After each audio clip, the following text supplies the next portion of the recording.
gosh. My cousin. This is her husband.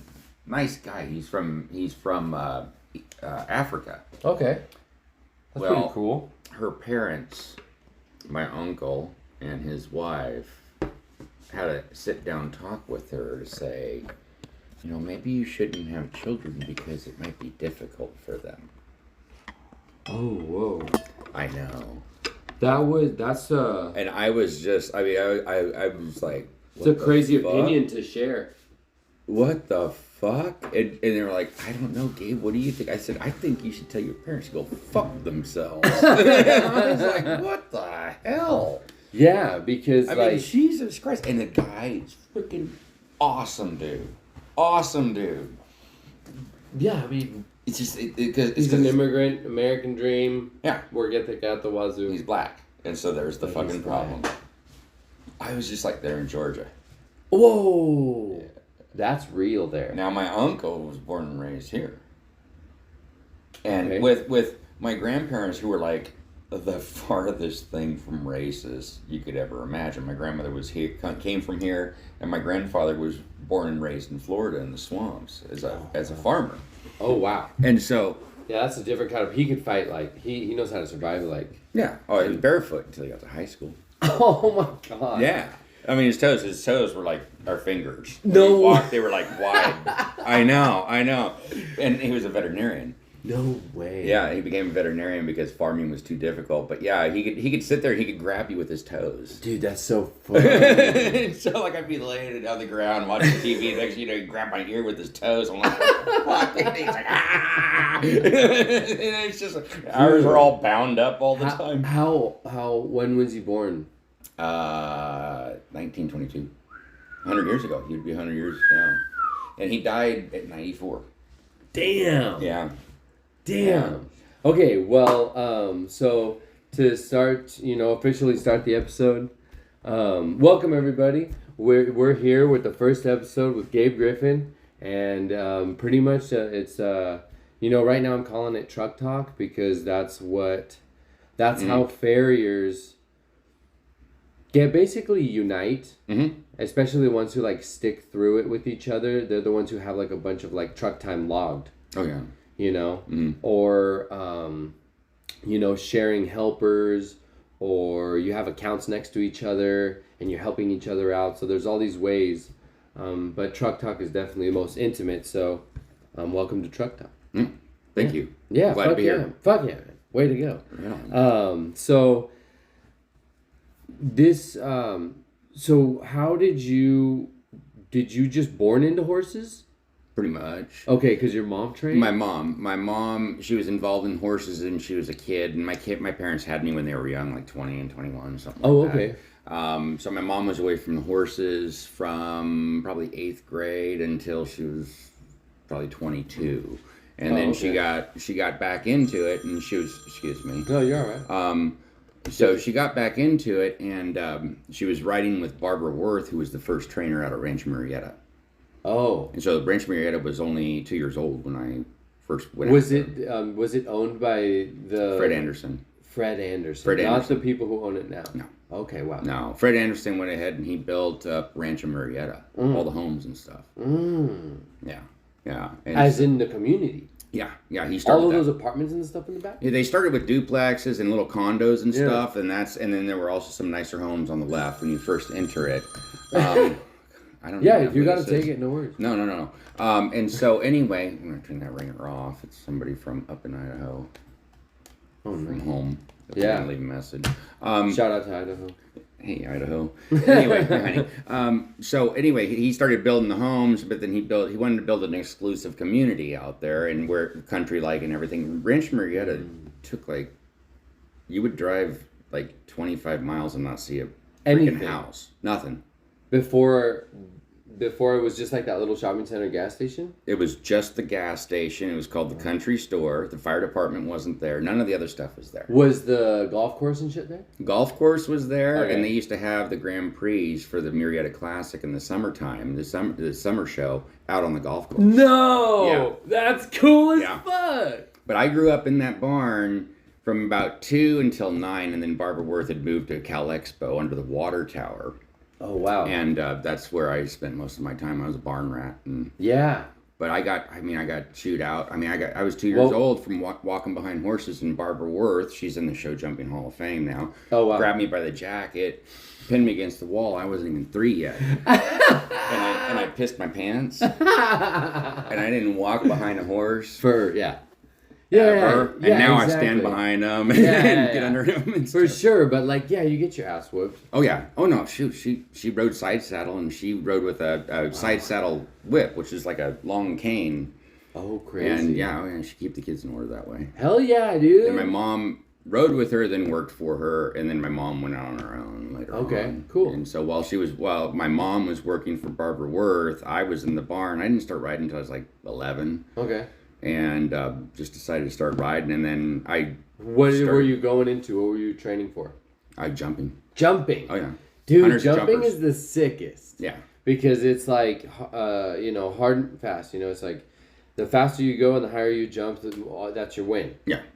I love that. Making them corner and everything. Well, they also, you got to remember too. Back then, they had the lowest you jumped in any show ring was, other than a schooling show, was 3 foot. So children's hunters, period. That was the lowest. 3 foot. And so you just go to children's hunters. Gutsy kids. I didn't like the hunters. And so I started in the children's jumpers at 3'6". And so that's where you started, man.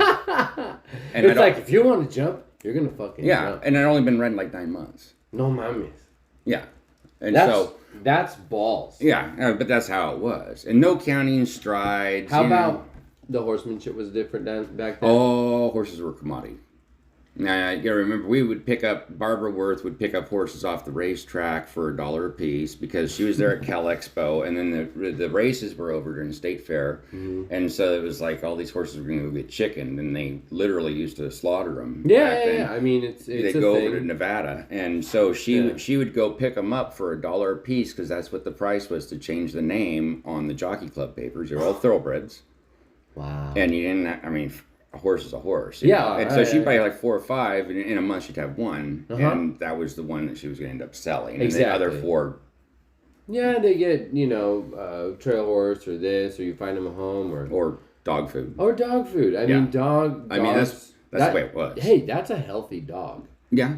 It's a very healthy dog. Yeah. If it's eating horse meat, it's a healthy dog. Well, yeah, there's a lot of cardiovascular disease with cattle and stuff like that for animals, dogs and cats. Yeah. Interesting. I didn't know that. Yeah.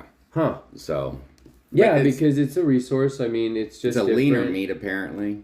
Very lean. I mean, I've seen them cut themselves open and stuff. Yeah. There's not a lot of fat. No. It's very it's almost like deer meat. Yeah. From what I've seen, yeah. Mm-hmm. Yeah, it's crazy. So you ride, and then... so I rode, and I rode all the way up. Junior jumpers back then started at 4'6". Wow. Yeah, there was no. So you went children's jumpers at 3'6". There was no junior amateur modified, no modified. What's the year?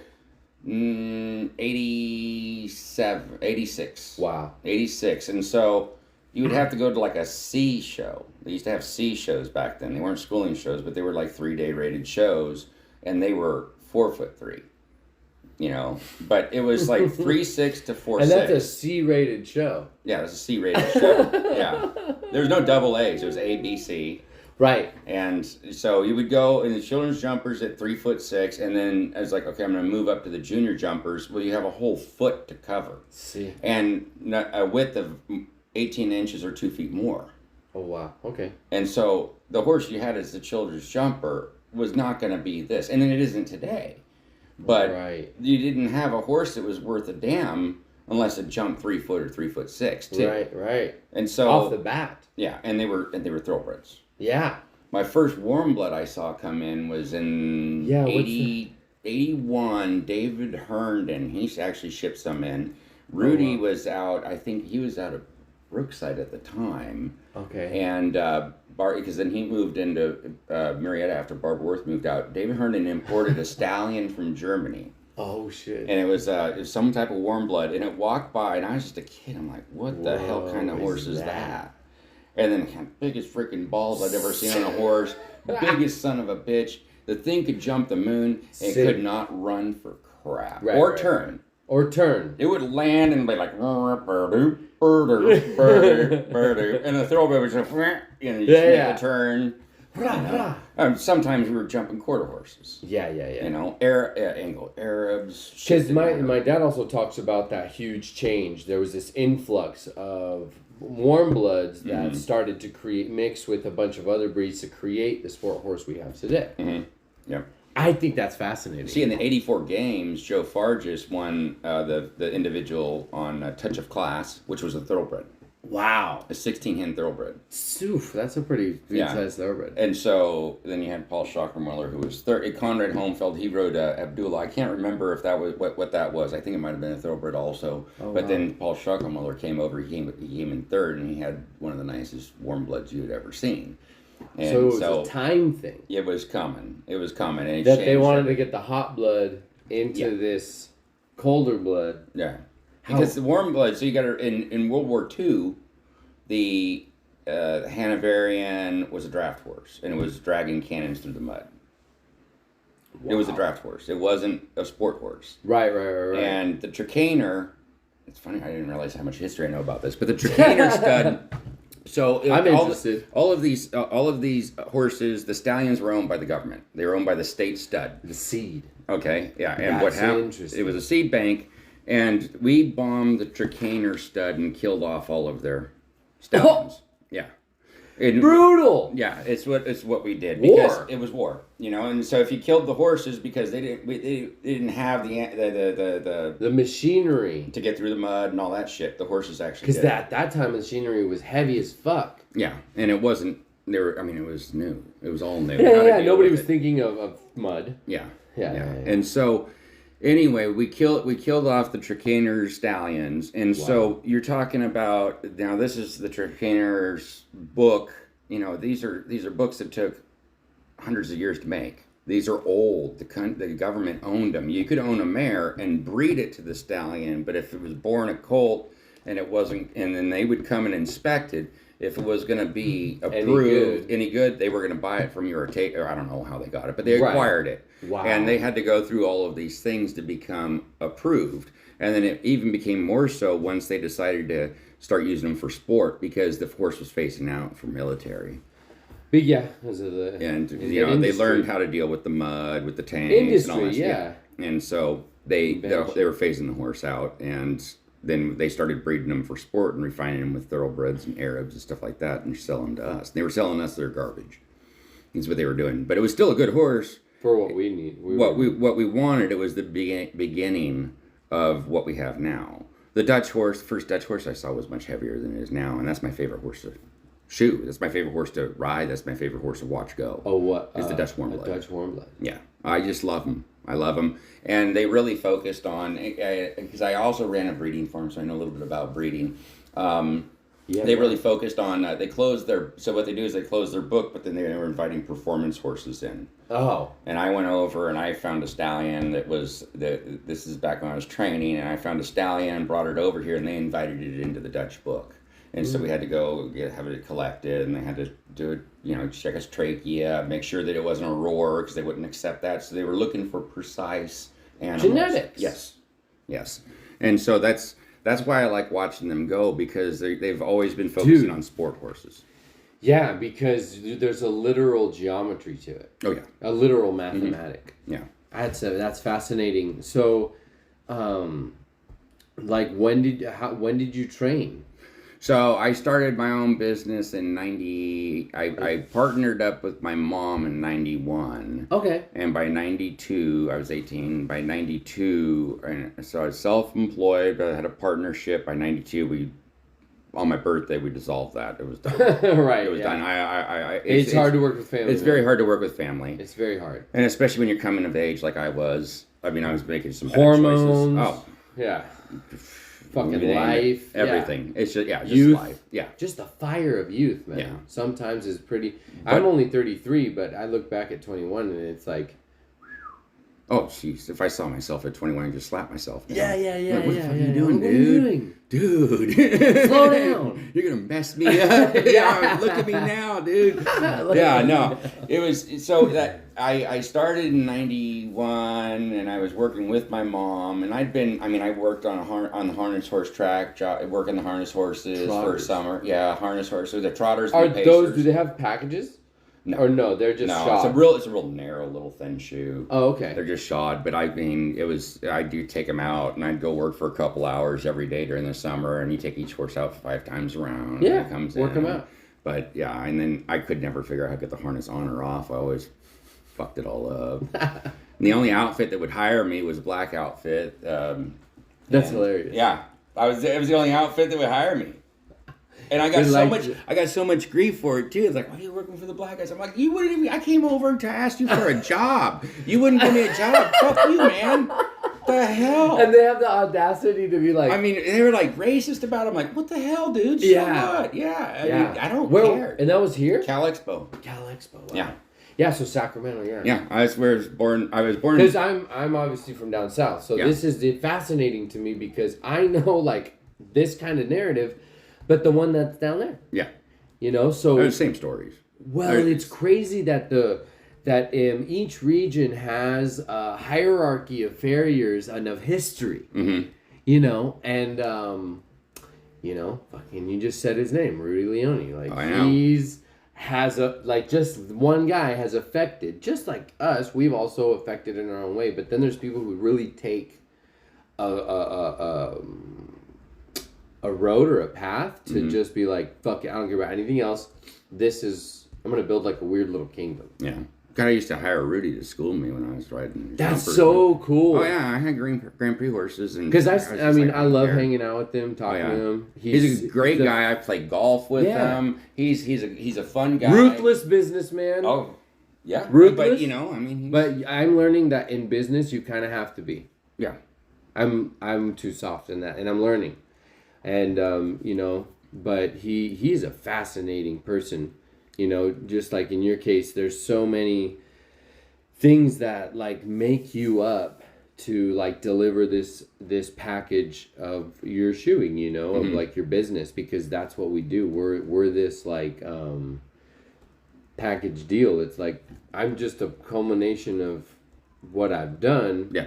Because there's no university pumping out guys like in a mold. No, there's nothing like that for this. Nothing. No. Not even. No, from what I hear over in Europe, and I was just listening to a podcast, and the lady was saying she came up through the auctions, riding auction horses, and so like in a couple years' time, she'd ridden 1,000 different horses. Dude, that's crazy. I know. And it's like I remember those auction riders when I was a trainer. I go to sport horse auctions, and it was just like, and like she said, yeah, usually there was one riding with a cast or something. And it was like, yeah, they were. And these girls, they come over from Europe, and guys, and they get banged up, and then I hear her say, yeah, and now they're, Grand Prix riders and Olympians, and I'm like, well, yeah, because they're just horse people. They're horsewomen, and that's pretty much me. I tried getting away from them for a short trip. I moved, so I got married. When I got married and I had a kid, I kind of lost my interest to be on the road. Right. And so I made some changes, and I ended up, long story short, I ended up in Arkansas. I don't know why. I had a plan. I can remember if I think about it, but it's not worth even talking about. Yeah. So I said, well, I'm getting out of the horses. Right. 2 weeks later, I found myself in a barn. Wow. Yeah, talking to people, and I immediately started a business there. Wow. Training horses. And so it was a very different thing, way low key. I was a big fish in a little pond, but there was the prejudices, like, people weren't going to bring their little girl over to my barn because I'm a man, Yeah. And it's like, whatever, that's fine. There was antiquation. But I was riding mostly. I was just I was finding horses, buying and selling them, shipping them. Dude, horsemanship is a real commodity. Yeah. Yeah. When you can deliver. Mm-hmm. So I did that for a while, and then in 2007, I got in a bad wreck with a horse. It was a new horse in the barn, and first day I rode it, I just thought I'll lunge it. He seemed like kind of a jerk, whatever. He wasn't very big. I figured I could ride him, and got on him, and I didn't check my tack. and the horse was going through my right leg, and so I was no. spurring him, and no, it was my left leg, and I was spurring him and trying to pull his head around to get him to move off my leg, and so he went to move his head this way, and I pulled on the rein, and it broke. Oh, and so then I had him I had him turned around to the right, and now he started bucking, and he started getting worse. And next thing you know, his head's down on the ground, and he's bellowing at the ground, and he's serious about it. And I thought, well, I think he'll buck me off and stop. And so I go to try to land somewhere, and I bail, and I land on my right side, and next thing I know, I get slammed into the ground, and I hear a crunch, and I got stomped on. Oh. He'd stomped all over me. I broke 3 ribs out the back, separated my sternum, collapsed my lung. It was a bad day. Oh. And so, yeah. What was the name of that horse? His barn name was Westy. Yeah, I'd eat Westy. I would. I'm not making no bones about it. I'd eat that son about it. I'd eat that horse. I hate that horse. That was a mean son of a bitch. And the thing was that these parents bought it for their kid, and it looked like a good little horse. And I said, yeah, it looks like a cute horse. I didn't think that they were going to buy it. You know, I was just like, it looks like a cute horse. They said, oh, we bought a horse. We bought that little horse that you thought was cute. I'm like, why didn't you ask me about it? Dude. And so anyway, it was her first horse, and it looked like a cute horse. And I got it over to the barn, and it was a mean horse. And so then they tried selling it. It broke the next lady's leg. Yeah.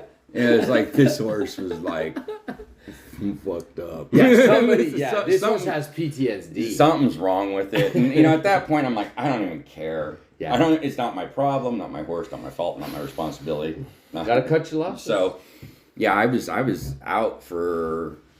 I made my wife drive me out to the barn so I could try to give a lesson like the next week, but I couldn't talk any louder than this, And so it's like I drove out there feeling every crack in the road, and then I tried to get back on. And I was grounded for probably like 4 months. Oh my god! And so I got back on. It was just 4 months. Yeah, it was 4 months, and I got back on, and. Yeah, I had a horse. I rode several horses that day, and then the next day I got on and got the string all ready, lined up on the board and everything. I got on the second horse and he crow hopped a little bit, and I was done. I was just like, okay, that's it. Once his head went down, I had my first episode of PTSD, and I was just every cell in my body was just scared, petrified, bona fide pussy. I don't care. Just no. Done. Yeah. Done. And so I stayed on the ground and I trained, and then there was a girl that was doing some riding for me, and the farrier, so like 9 months later, the farrier Who was the farrier at the time? Oh God, it was this old guy, just some old guy in Old Arkansas. Arkansas, yeah, dude. And he was hitting his thumb more than he was the nail. Owie. He had Parkinson's and shit. So he's like, I gotta quit. And so he recommended this other new guy come in, and he said, he pulled off the shoe, and I was standing there and happened to walk by, and I had a little white line disease. And I said, you need to dig all that out. Mm-hmm. He's like, what are you, a fucking farrier? And I said, no, but I know that you need to dig that shit out or it's going to grow. And he's like, well, I'm going to pack it with this, and it's going to be all better. Right. Well, the next time he comes out, he pulls it off, you could have dropped a 6-penny nail in there, and it would have just dropped it all the way to the cornet band. So I said, well, shit, there's got to be, you're like, I'm seeing shit. This is ridiculous. And so I found a horseshoeing school, and they had an opening the next Monday, and I paid. In Arkansas? Yeah, in Missouri. I had to drive 200 miles. And so I drove 200 miles up there, and then on the weekends I drive 200 miles back, see my family, give some lessons. I knew I was phasing out of the training. What good am I? I'm only in my mid-30s, and I'm not riding. Obviously can't ride. Yeah. And so I'm worthless to that, so I better go into this. And so after 4 weeks, I shod that horse. I resected its foot. Nice. From here up all the way across here, and I only had place to put nails in the back here, and they showed me how to hand make a shoe. And at school I hadn't made a shoe. I pulled some clips here. Oh, and nice. So I did a open-toed backwards shoe, and made a shoe for it, and I pulled some clips, I drove for it, 2 nails on each side, and it went off to the show, and it won, and I was like, oh, this is easy, fuck, I got this. Yeah. Fuck yeah. Ignorance is bliss. But, you Dude, know, it is. and now I look back at what I did, and I'm like, I did what? On my first shoeing by myself? Are you out of your freaking mind, Gabe? I mean, if Well, anybody... you know what's crazy is when I think, like, because you rode for such a long time and you knew how intimately, like, how a horse moved. Yeah. I'm blown away sometimes at farriers that have never ridden a horse. Or been around them. Or been around them. That's a bigger blown away, Yeah. right? You know, but then there's guys who, like, are in top level game. I mean, guys who are really making something and doing something, and they have somehow figured, you know, they had the mind to figure out a system or whatever, you know, because maybe their mentors did ride a lot of horses and they were able to translate a lot of the stuff. But there's this weird thing that, like, surfers know too about movement and force, like physics and shit, of force transfer. Of how a horse strikes the ground, and how it's supposed to look, and how it's supposed to feel, and how the horse is supposed to react to it, and what it's supposed to look like when the horse is reacting negatively to it. So it's just that's probably why you just was like boop, because it was like you know, the human's a crazy machine. It can intuitively translate information. Oh, yeah. From one place to the next. I mean, I think if you think about it, and there's some farriers out there that are really good that didn't grow up around horses, and it blows me away. Me too. And it's like, man, if you'd had my experiences, I would look like a piece of garbage farrier. How far would you be? Yeah, you know, and so it makes me just look at those guys, and it's just like, geez, or maybe, you know, maybe I would have been capable of the same thing, but I learned down the road of hard knocks, getting my ass chewed, having to hand walk horses in the mud for running in the barn. Yo, bless you. I mean, you made it through the 80s. Yeah, I mean... Bless you. Yeah. Oh, yeah. Jeez, man. Yeah, every shoe, we get our ass chewed by everyone. Yeah. But you got to remember, Jimmy Williams was alive then. So... He was. Yeah. I've heard a lot of stories about that guy. Yeah, I mean, horrible individual. I mean, I mean, if anybody knows the history of between y'all, well, I mean, it's sad. He was a pedophile. Oh, yeah, and it all came out. But I mean, you were talking about one of the greatest horsemen that ever existed, and Barbara Worth was. She and he are both in the Show Jumping Hall of Fame. Wow. I went to his honor where they honored him at the PCHA dinner, and it was amazing to see the footage, the jumps that these people jumped back then. Oh wow! You know, it might have been on YouTube or something. No, I don't know if you. It would be nice to see that. But I mean, cool. These guys they were stunt riders also. For movies? Yeah, and so there's one video of Jimmy Williams where he gets on the horse and it goes off of like 100-foot cliff, and he rode that horse off that cliff and then departed, and that was him in this old time movie. It's like into a river or something. Yeah. Ha! Yeah, you know, a horse probably died, but you know, but it was a movie. I mean, that's the way movies were back then. You know, for sure. You know, I mean, there's movies I've watched like The Quiet Man by John Wayne. He's in Ireland, and he's this American Irish guy who goes back to see the motherland or whatever, and they do this horse race through this thing, and yeah, you see a couple of horses biff it, and you're just like, yeah, that was he didn't come back from that. No, no. No, he didn't come back. He also drags that lady and beats the shit out of her in that movie. Like, for real. The stuff has changed a lot, you know. But, you know, these archives that we have are pretty fascinating. Yeah. I mean, I watched a movie with Clint Eastwood where, like, he, like, rapes the woman, like, in the first scene, and you're like, are you fucking kidding me? What's going on What here? the hell? And then people are like, yeah, that's my favorite movie. I'm like, dude, I have a hard time with rape, man. I just, like, that's just not right, dude. I have a daughter. I have a wife, I have sister, I have moms, just stepmom and a mom. You don't fucking rape people. What the hell? And like, oh, it's a really good movie. It was a different time. I don't give a shit. You're and like, so with Jimmy Williams, they say that nowadays. Oh, it was a different time. I don't care. I don't care. They were little girls. And that's funny that you mentioned the Hollywood thing. Yeah. And that there's that vibe there too. Oh yeah, don't even get me started. I know, right? My wife loves conspiracy theories, but I've been doing that for 20-something years. We're farriers. Yeah, I think that's part of our credential is to be a conspiracy theorist. I think it's from bending over too much and all the blood rushing to our brain that it's just like all these thoughts that we just can't contain, and then stuff flies out of your mouth, and then you're like, people. Oh my God. So we know what we're doing. Yeah, we do. So you basically get that shoe in school, and then what made you come back? So what made me come back was it was 2000. I graduated in 2008, and I started shoeing, and then the market crashed.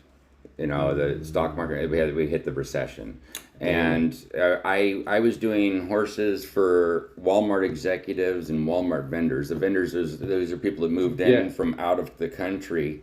And so, and like one Tyson Meats client, you got to remember Arkansas has Glad Bags.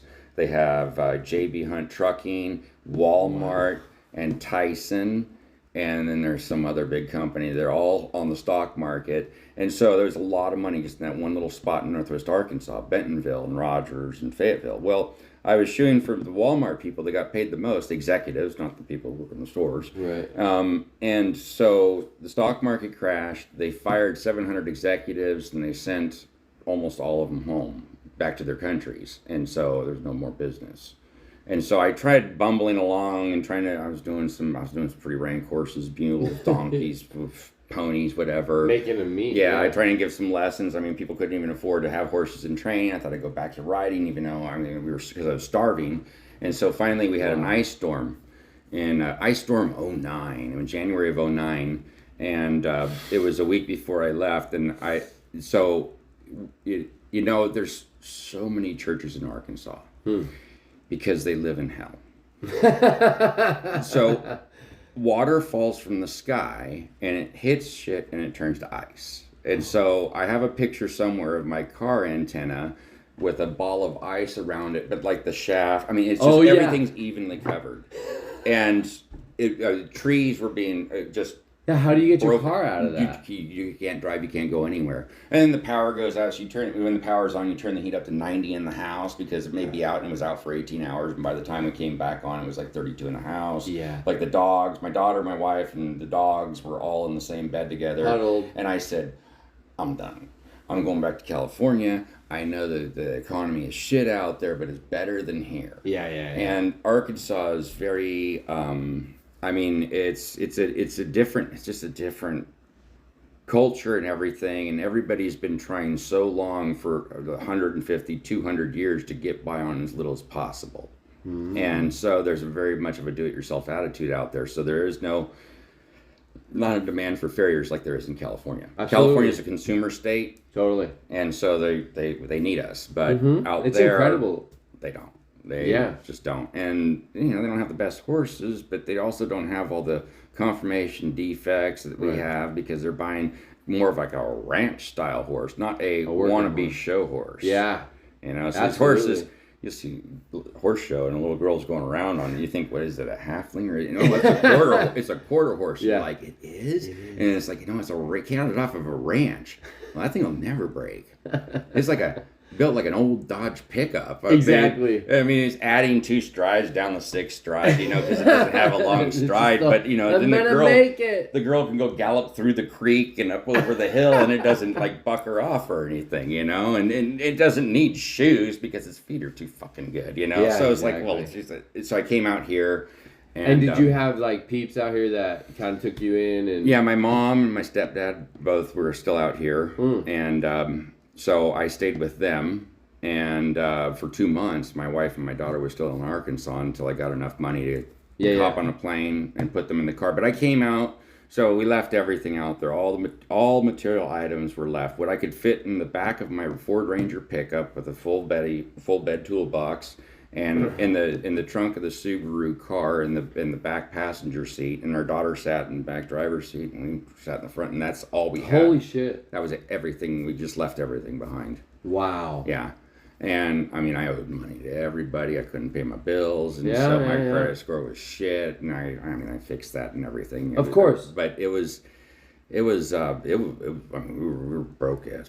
And so we came back. We lived with my parents for a couple months, and we lived with her parents for a couple months. So we got an apartment, and we slowly worked our way back up. But I was when I got back out How here. did the shoeing community receive you? Well, it's funny. I thought that maybe I'd be received with more open arms, but they knew me as a trainer, and okay, he's a good trainer, but we don't know how he is as a shoer. Right. And so I had to literally start in the backyards. Yeah. Because I was not known as a farrier at all. Yeah.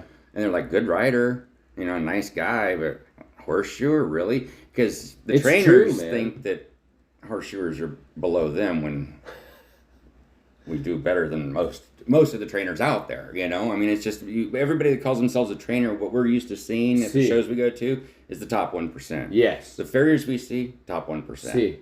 You know, it's not everybody else out there. Dude, it's crazy because I'm so blessed to have grown up around the people that I grew up, and you know, my dad being, you know, who he is and whatever. It's just really fucking mind-boggling that we call that whole pool of people one word, and it's not like divided into specialties and what it should be, so that you can define with a name and understand, you know, the genre of the type of shoeing that Farrier executes, his style. Like, I really find it like martial arts. I think Farriers are like martial artists, you know, because crane style and like fucking mantis style. Well, the foundation and then the bones of it. But for me to go shoot Rainers, no.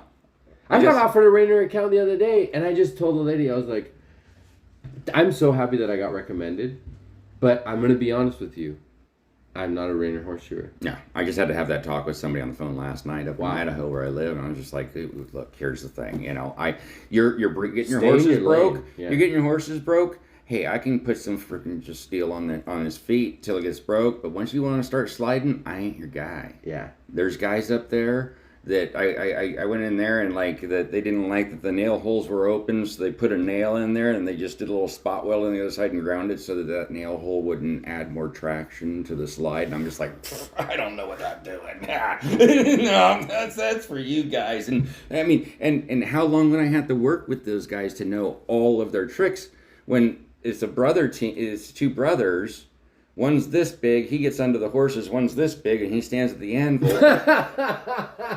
They're the nicest guys. Yeah. But I mean, I watched them do one horse, and I was just like, no thanks. I don't have enough time left to gain what the two of you have together. So there's so the advice here, you know, I wanna jump in, you know, a little bit too, because you're talking about coming into the industry, and you know your story about it, but the advice here is really like,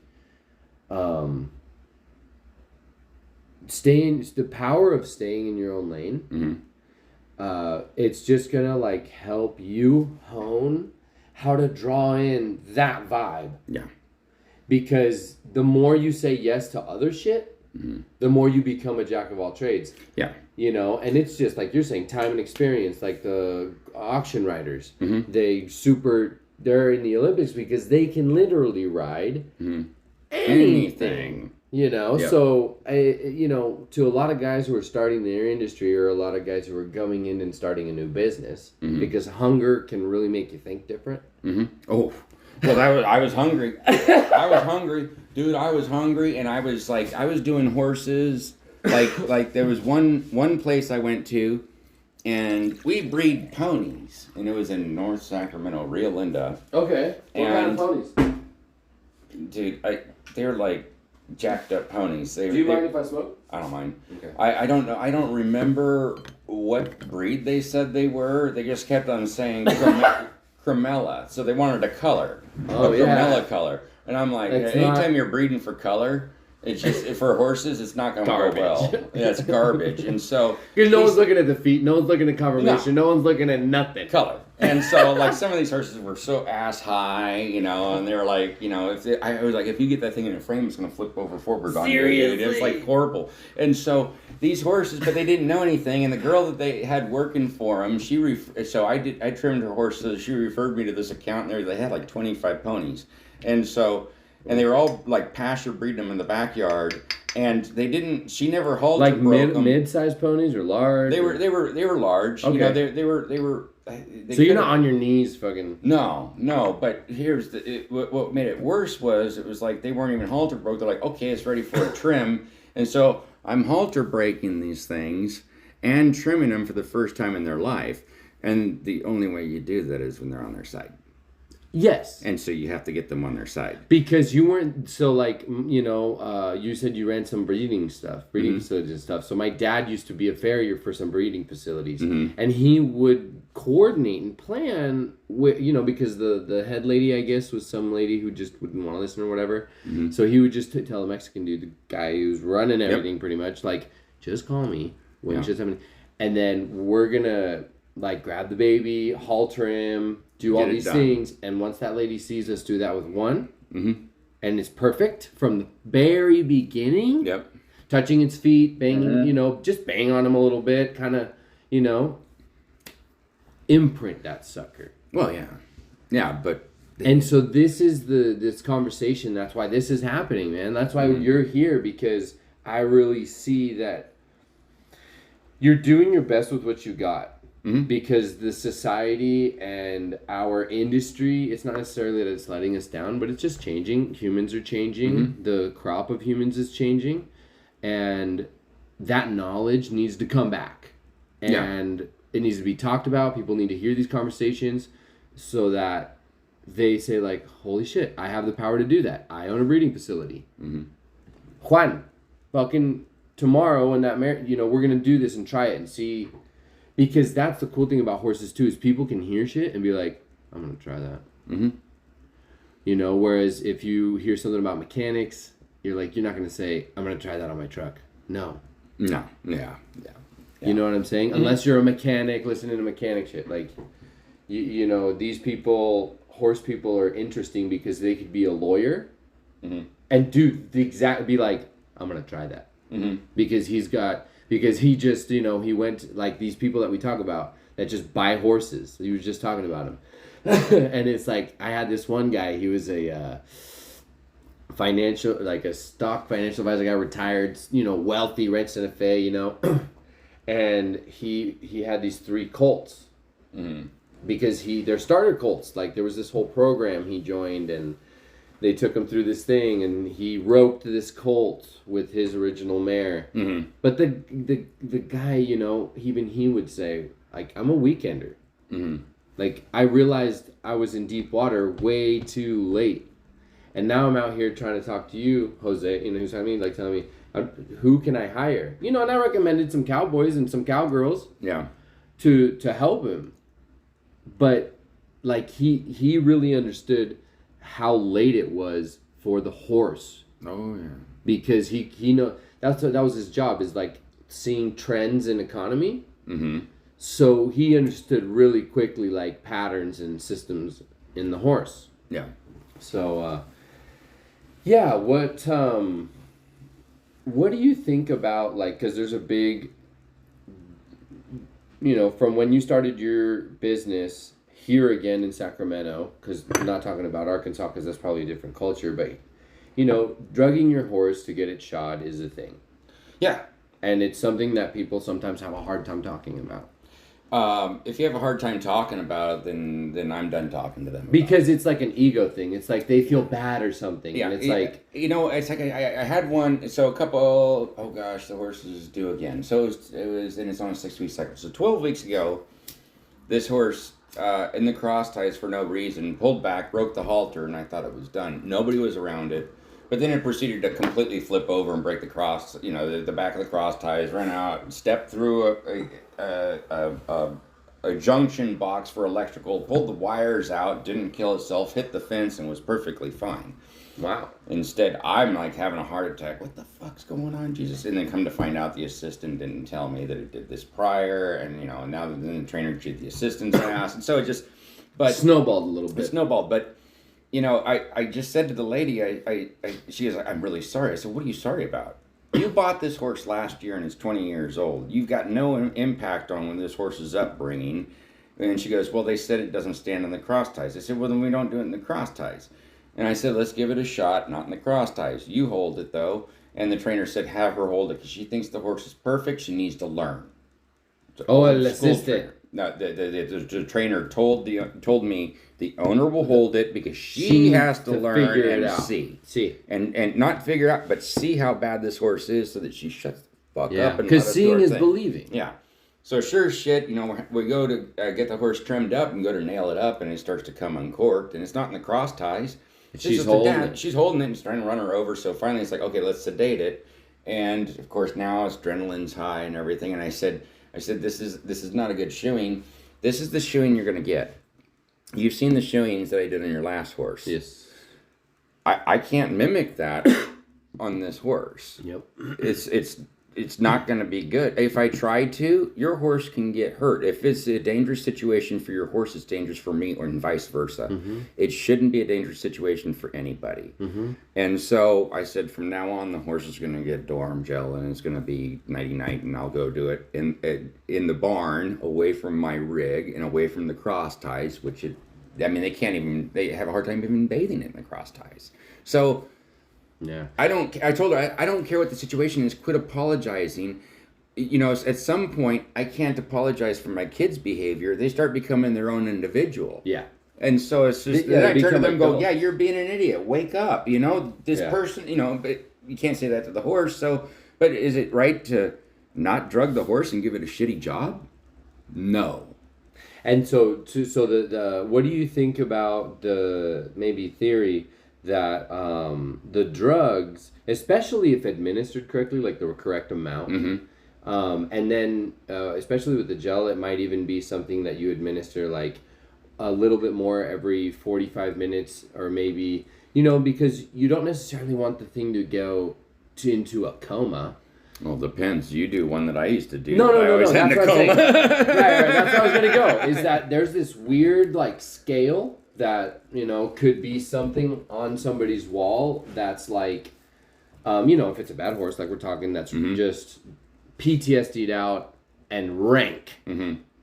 Yes, nuke it. Nuke that son of a bitch. Because the good job that we're going to do is going to benefit that horse. He's going to mm-hmm. feel better. He's going to start trust. Because when a horse, like I know you know this, and this is the power of horsemanship, is when you can understand what happens when a horse starts to like what it's doing. Mm-hmm.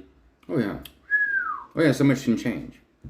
So much can change. The possibilities. Yeah. So to get there, then there's the horse that you can't clip its ears.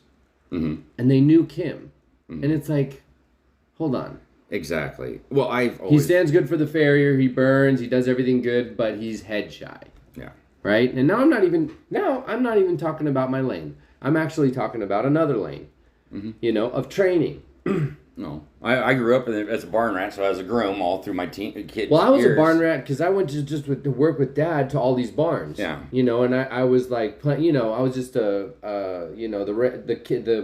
kid. Yeah. You're there. You're gonna help. They can't afford a babysitter. Yeah. So I go to work with Dad. Yeah, I grew up. I mean, we would twitch horses to clip their ears. We would even twitch their ears to clip their ears, and it's like at some point I was just like, this. Or hobble them to shoe them. Yeah, and that's not safe. Exactly. That's not safe. Now that we have these phones, this technology, all of this stuff, there's also chemistry. That's mm-hmm. evolved. Mm-hmm. And now we have the power to use that. And I think that trainers out there can really maybe educate their clients more. Because I feel like I educate my clients all the time. They're always asking questions. Mm-hmm. They always want to talk. And instead of talking about Belize or wherever the hell they went this year, mm-hmm. Let's talk about why the treats are killing the horse. God, yeah. Why the treats? To me, it's like they're giving them diabetes. Yeah. Just with the sugar. So give them celery if you want to give your horse something. Find some celery. If it loves celery. So even better than that in the horsemanship thing, and I know you'll agree, is that you shouldn't associate a horse's mouth with your hands. I try not to. And there's exceptions, though. Yes. There's always exceptions. But it's like that scale we were talking mm-hmm. about. So, yeah, when it's like you need to coax this tortured animal, mm-hmm. because that's what it is. Oh, yeah. When they come out, unless it's got some crazy attitude, bloodline or some shit going on. Or oxygen deprived, or it is just messed. Right. Wired. Right. People are born that way. We're not the only ones who get 99% of horses are a miracle of an animal. Yeah, and same with people. Same with people. And how many of us are fucked up too? For sure. Because of what happened when we were growing up. You know? The trauma. Yeah. The trauma. So as a trainer, a trainer's got to figure out how to get through that horse. Now you got to remember, horses don't get a chance to go where they want to go. Oh yeah. And so I always, when I was training horses, I would tell owners, they would say, well, they don't seem happy. And I'd say, well, most horses aren't happy just jumping jumps. You have to find, this is their job, okay? It is weird that horses need a job. They need a job, otherwise they're not going to make it. Nobody's going to pay for them. So I tell the owners, what a trainer's job is we have to find out what the horse likes most about the job we're expecting them to do, and then we capitalize on that.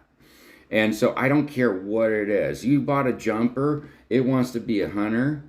You insist on it being a jumper, well, then we're going to find out, maybe we'll put you in the metal ring or something. Right. Ring where you have the turns, and the horse could actually be, a kind of a jumper. More what you want. Athletic. When really it's just a hunter. And I'm not taking away from the hunters. No. Because hunters are symmetry, jumpers are athleticism. Oh, yeah. And I shoe them too, totally different ways. Yes. Yeah, because you can't steal all over you on a jumper. Cutting daisies and planting and jumping. Come on. You know what's even more bizarre? I shoot dressage horses and I steal everywhere because everything's a true circle or a straight line. Dude, the dressage horses are really fun. Sometimes. And they're nice because I can get away with more, and I can do more of my learning on those horses and what I can get away with because, as I said, when they're lunged, they're in tack, they're in side reins. They're not, they say they want them to trot. It's trot. It's not canter. It's not walk. It's not turn around. It's not rear up. You're gonna trot, by golly. Mm-hmm. And it took me getting kicked in the head one time, learning that dressage people had a good thing there. And so that was November 22nd of '97. Dude, and so fucking crazy. Yeah, that was another bad day, but not as bad as the ribs. But and so how old were you? 97, so I was 25. Fuck. Yeah. I was back to work 3 days later. Tough. So tough. Back to work 3 days later. So I was planning on taking 1 day off. I hadn't had a day off for like 7 weeks. I got 3 days off and I went to work. I believe it. Yeah. I believe it. I couldn't turn my head. And my left eye was swollen I can't shut. believe, the neck, your neck must have been just wrecked. Oh, my mom and I, all of these trainers that you see, they all have bad necks. For sure. Horses stumble and get whiplash. Instantly. Yeah. Instantly. Dude, my sister just had neck surgery. Uh-huh. We're pretty sure because there was this one moment. I mean, she had plenty of moments where she fell and she, but there was this one where the horse kind of crow hopped, but then bucked and threw its head super hard straight up, and that horse's head sticks out of its chest straight up and down, and knocked her out but caught her like this, so shoved her head into her body. I've had one of those. Yes, I know how bad that feels. Did you hear that? This vertebra where the cervical meets the thoracic, the disc was pretty much gone. Oh. And she's 30. She's 30. Yeah. She's 30. Yeah. And she's helped me and my dad in our businesses, and she can fucking shoe a horse if she'd like to. Yeah. She had a badass trimming business. Mm-hmm. Obviously, no overhead. You don't need a rig. I know. She's smarter than us. I know. I have another friend that went out of shoeing and went to trimming, and he drives a Tesla. I'm like, Mike something? That's Patrick McKenzie. Patrick McKenzie. Yeah. I met him. Nice guy. Yeah. But yeah, it's... if you think about that, so you think about the whiplash, think about the head trauma, and then let's take a look at these old trainers. Oh, yeah. And so I didn't know, and now they're finding out all these. I was watching the Olympics, all these micro concussions that the sledders have and everything, and their head trauma problems. I mean, geez. I mean, how many micro concussions have I had? I mean, I got out of it, and and I've only had a couple bumps to the head as a shoer. It's actually much safer than it is riding. Yeah. I think. I would say so. Yeah, I think so. And I love it. I think it wears you down a little bit more, the shoeing. Yeah. Just because of the wrenching. Mm-hmm. Oh, yeah. It takes its physical toll on you, but... It's safer in a way. So much happier. So much happier. So Rudy, I was trying to... When I first moved up here, you just reminded me of something Rudy said. So when I first came up here, I worked with Cy, Mm-hmm. and then I got, just tired of shoeing, kind of thing. I wanted to do something a little different. So Rudy needed a guy to run his guys and his property a little bit, and for the footing, and I was bodyworking. I was going to start this bodywork business because of Jeff Clark. Yep. So he did my body work on my horses. Nice. Yeah. Okay, so him. I remember Sage when he was a teenager. Fuck yeah, dude. I love Sage. I know. Sage is great, man. Good guy. Yeah, dude. Hell of a dude, and like that whole Clark clan, man. They're those are horsemen. trip. They got horse blood They're running through their trip. veins. That They whole family. I love them so much. Yeah, they have a good reputation. Every time I can, I will try to talk to them and just get to know them some more because the stories, like what we're doing here, your story is so like, because my dad knows a lot of our ancestry stories. Mm-hmm. So I got to hear other human stories, and that's really powerful because then you're like, fuck, I could do, not that I could do that, but I'm also human, so I can, the greatness could be here too. Mm-hmm.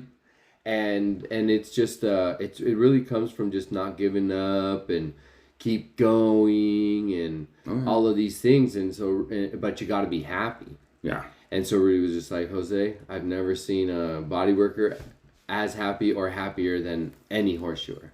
Yeah. And I was like, that's interesting because it must be very, not then when I thought about it, and it's just and I was traveling like crazy, trying to go to all the horse shows because that's where the body work's really needed, and at these competitive barns, but it's not as consistent as shoeing. No, it's not. It's I mean, I didn't think anything of it, and I didn't think it was really a serious thing until we had Jeff came out, and we had a stallion that couldn't collect. Its back was sore. Okay. And he adjusted it. And I was just like, yeah, what are you going to do to it? And the next day, that thing jumped up on the Phantom, and we collected him in like freaking 30 seconds flat. And it was like, so you take an animal that can't literally have sex. The best thing in the world. And now he's like performing. And then I had to collect him twice in an hour. And so I called him up and I said, geez, man, we collected the stallion. I mean, he's on the Phantom. Awesome. Hey, I got other horses for you to look at. Fuck yeah. And so, that was when I started realizing the importance of outside intervention and, outside expertise. It wasn't just Farrier and the team. Veterinarian. Yes. And so, I mean, he even came out and he looked at a horse one time and I said, I don't know about this horse. I said, I've injected its hocks. We changed the bit. We floated his teeth. We did this. We did that. And I go, I don't know what's going on with the horse. And so he's like, all right, fine. I don't know. Nothing seems good. I tell you what, if it doesn't do anything, free of charge on this one. Okay, cool. So he called back the next day and he's like, so I said, no, horse is still not right. And he calls back the next day. I said, no, he's still not accepting of work and stuff. And he goes, well, what do you think? And I said, well, I think I better figure out how to do my goddamn job. I said, because I've thrown everything at it, and it's still not, and it just wasn't the honesty in the moment. And now that I look back, and now that I know more about conformation, rather than just beauty, most people see conformation as pretty, and they involve color in it too. Like, and then you read science, and we're designed to look for symmetry.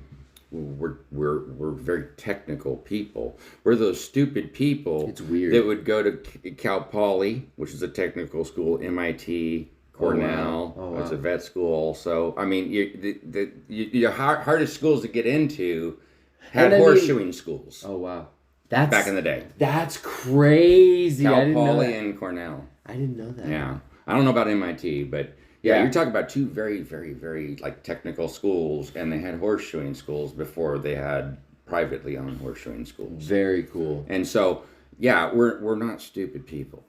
No, we're a different breed. Oh yeah, we don't like to be told what to do, and especially. You know what I like to say? We're sovereign.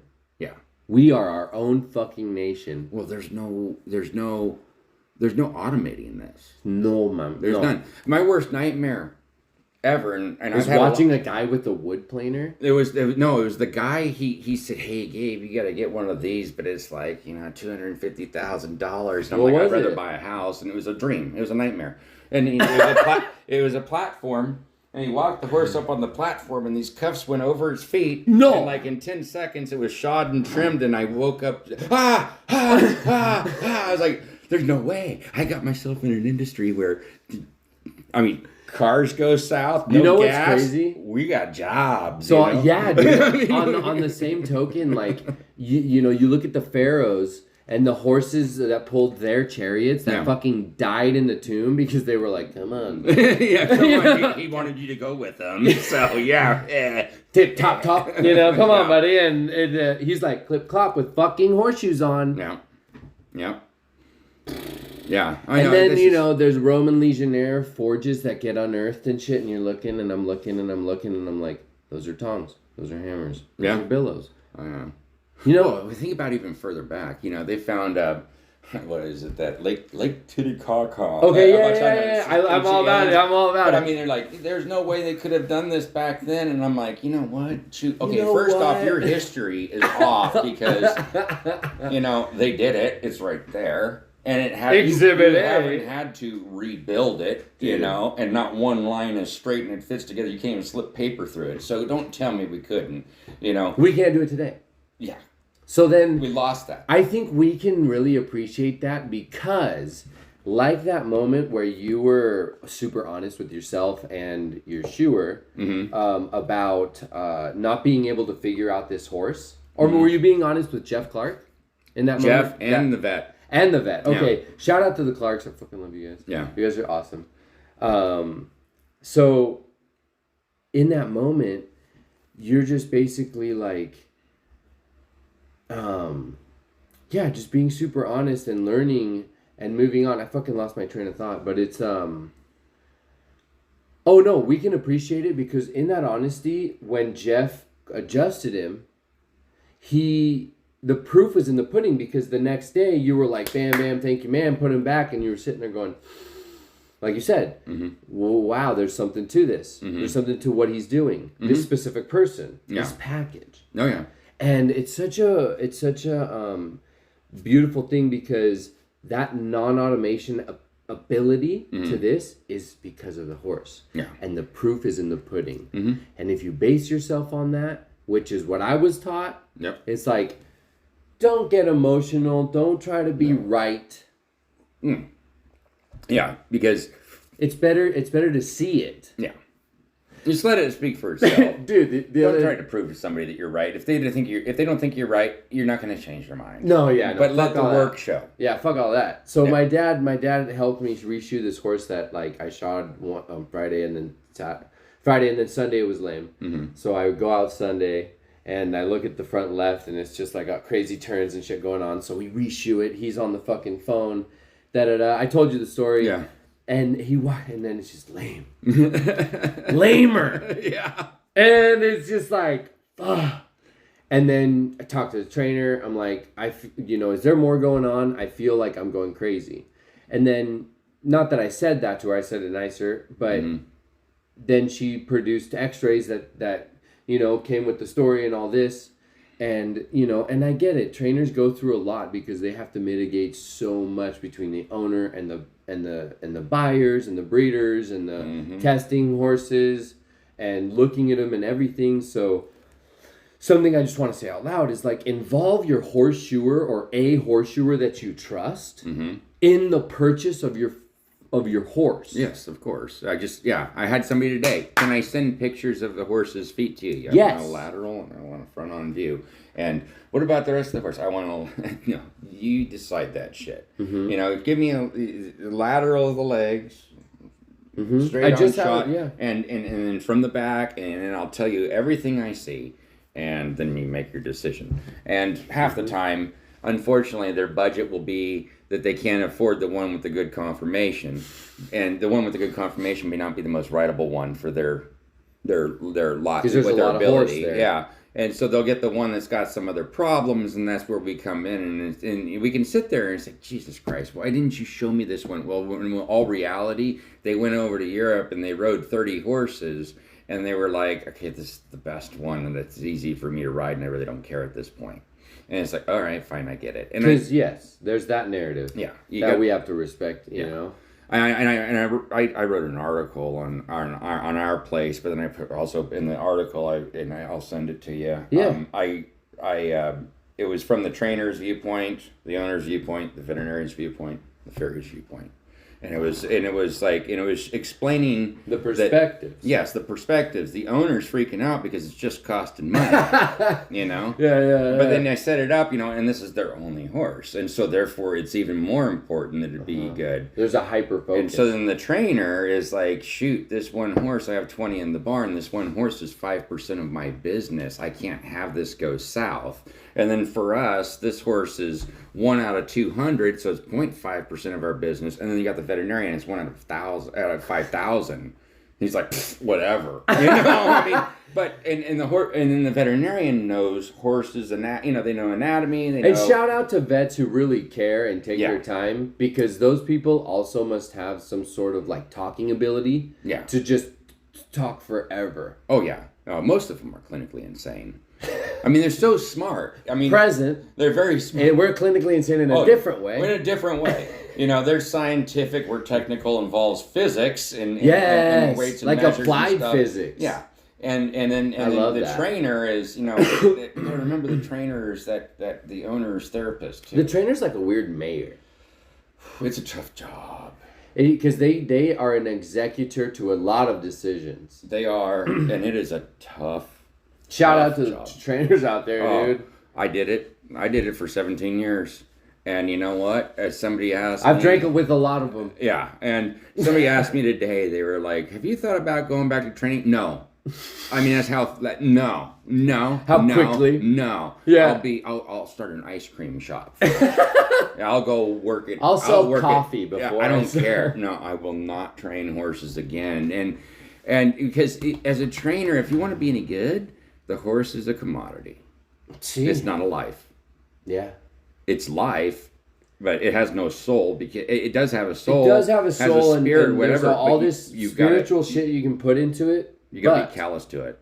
But yeah, the reason is because we involve it in industry. Mm-hmm. Now it's a business. Mm-hmm. Like you said, it's commodity. A business. And the trainers, and it's unfortunate because I remember when I was coming up and I was check the camera. Keep going. Yeah, when I was coming up and I was a rider, and a junior rider coming up and riding in some of these open classes. Back then they had the modifieds, which was like 4.6. I don't know what it is in meters anymore. That's how long I've been out of it, but. Right. It was, I would come in and I was coming up and I'd put down a good round and they'd come walking out and they'd say, hey, good ride. As soon as I became a trainer, that stopped because it wasn't about competition anymore, it's about business. Yes. So I see the Olympics, and when our Olympic team is coming down the hill and it was some team snowboarding thing. And, the guy's 40 years old, and he's like cheering on his teammate, the female snowboarder, and the Italian team is there next to him, and they're competing against him, and they're cheering her on too. And, so, because it's all about competition there. It's not about, I got to go get a client from this barn, or a barn, I got to go pick this horse up from what used to be my friend until 30 minutes from now. That's the way it is. So I played rugby for a bit. Okay. That's a very interesting sport. Mm-hmm. Because at the end, you go eat dinner with these guys. Yeah. And because it's a sport, it's a game, it's camaraderie. Yeah, and there's conversations are had. Yep. Stare downs are had. Oh yeah. Boat races, which is where you're chugging beer, competitions are had, because that's how you can settle an issue. Sometimes, but then friendships are made and conversations are had and debates and fun and laughter and jokes and like camaraderie. Mm-hmm. So camaraderie is a really interesting thing, and if it can happen in business, the way it affects it, I think, is like in an ethical way. Yeah. Right? Mm-hmm. Because then there's like due diligence of stuff. Like, you know what my dad taught me is like, if you're gonna, you know, yeah, you gotta be communicative with what's happening in your shoeing business, so you know, so that people don't feel like they're in the dark and stuff like that. But at the same time, I think it's tragic that that kind of competition, what it breeds is a lack of communication. Mm-hmm. And so once that happens, again, like you said, the friendship is gone and everything. Mm-hmm. So it's really interesting to just, if that part stays pure. And there are riders, I think, trainer riders who compete and train. Mm-hmm. There is a special breed out there of those people that will cheer on their competition. And there is a group of them. Mm-hmm. And I really love those people because they bring a purity to the sport. Mm-hmm. And there's a group of farriers that also bring that type of purity to the sport. I see it more with the farriers because the nice thing is we're in a situation now where there's enough horses. You know, Major point. We're not competing to get. I mean, I go. I mean, I can't believe how many horses there are out here. Well, here's an example. So a guy that worked for me, 5 years ago, he started with me. I think it was in 2015, and he worked for me for like a year and a half, and he went out on his own, and eventually it got to the point to where it was like, I don't want to deal with any founder at all anymore. And he's like, this is all I've been dealing with. And I'm like, here, this horse, they called me out to deal with this founder case. I'll send it to you. And he just started taking off with it. 2 years in it. He studied it. He's freaking awesome. Horse he'd been doing for 6 years. He freaking tried to kill him. Broke his leg. And stomped all over him and everything. He got out, and the owner of the horse was like, let's say we gotta get rid of the horse. We're done. We're done. And so they euthanized the animal. I mean, there was a mare, and she was starting to go haywire. Something definitely happened. Because that happens. This guy was never heavy-handed with the horses. Never. I'd never heard a story of him ever being heavy-handed, and he never was with me. Yeah. So he's out. And so my ring of guys and his ring of people, we still couldn't cover his horses because we're all busy. So busy. And there's just not enough farriers. And there's farriers that are leaving all the time. Yeah. I did, I moved to Idaho. I'm here. I'm working here a little more than 50% of the time still, and probably will for a few more years. I'm going to start slowing down even more, but it's, that's the thing. It's just, it's going away. There's less and less guys doing this. And so therefore we're always running into situations, and there's a couple guys I can call at the drop of a hat and go, hey man, can you look at this horse with me? And they'll be like, yeah, absolutely. Absolutely. And it's really nice that way. And or Logan. I'll run into Logan, and it's like, hey, what's happening, man? Here, try this. I made this up. And try it in the heels. Here's. Oh, did I tell you about another trick that I found? I mean, he's just and no way. And I'm on the surface with him. He's an amazing dude. Oh, I had one, and freaking thing developed a horrible toe crack and everything, and I had CD toe type. No, all right up the front, all the way to the cornet band. Full on. Toe from ground to top. And the horse went over to another barn, was leased at another barn, and Sage texted it to me. He's like, dude, look at this. I'm like, oh, fuck. And he's like, I just wanted to document it so I wasn't blamed for it. I'm like, that's mine.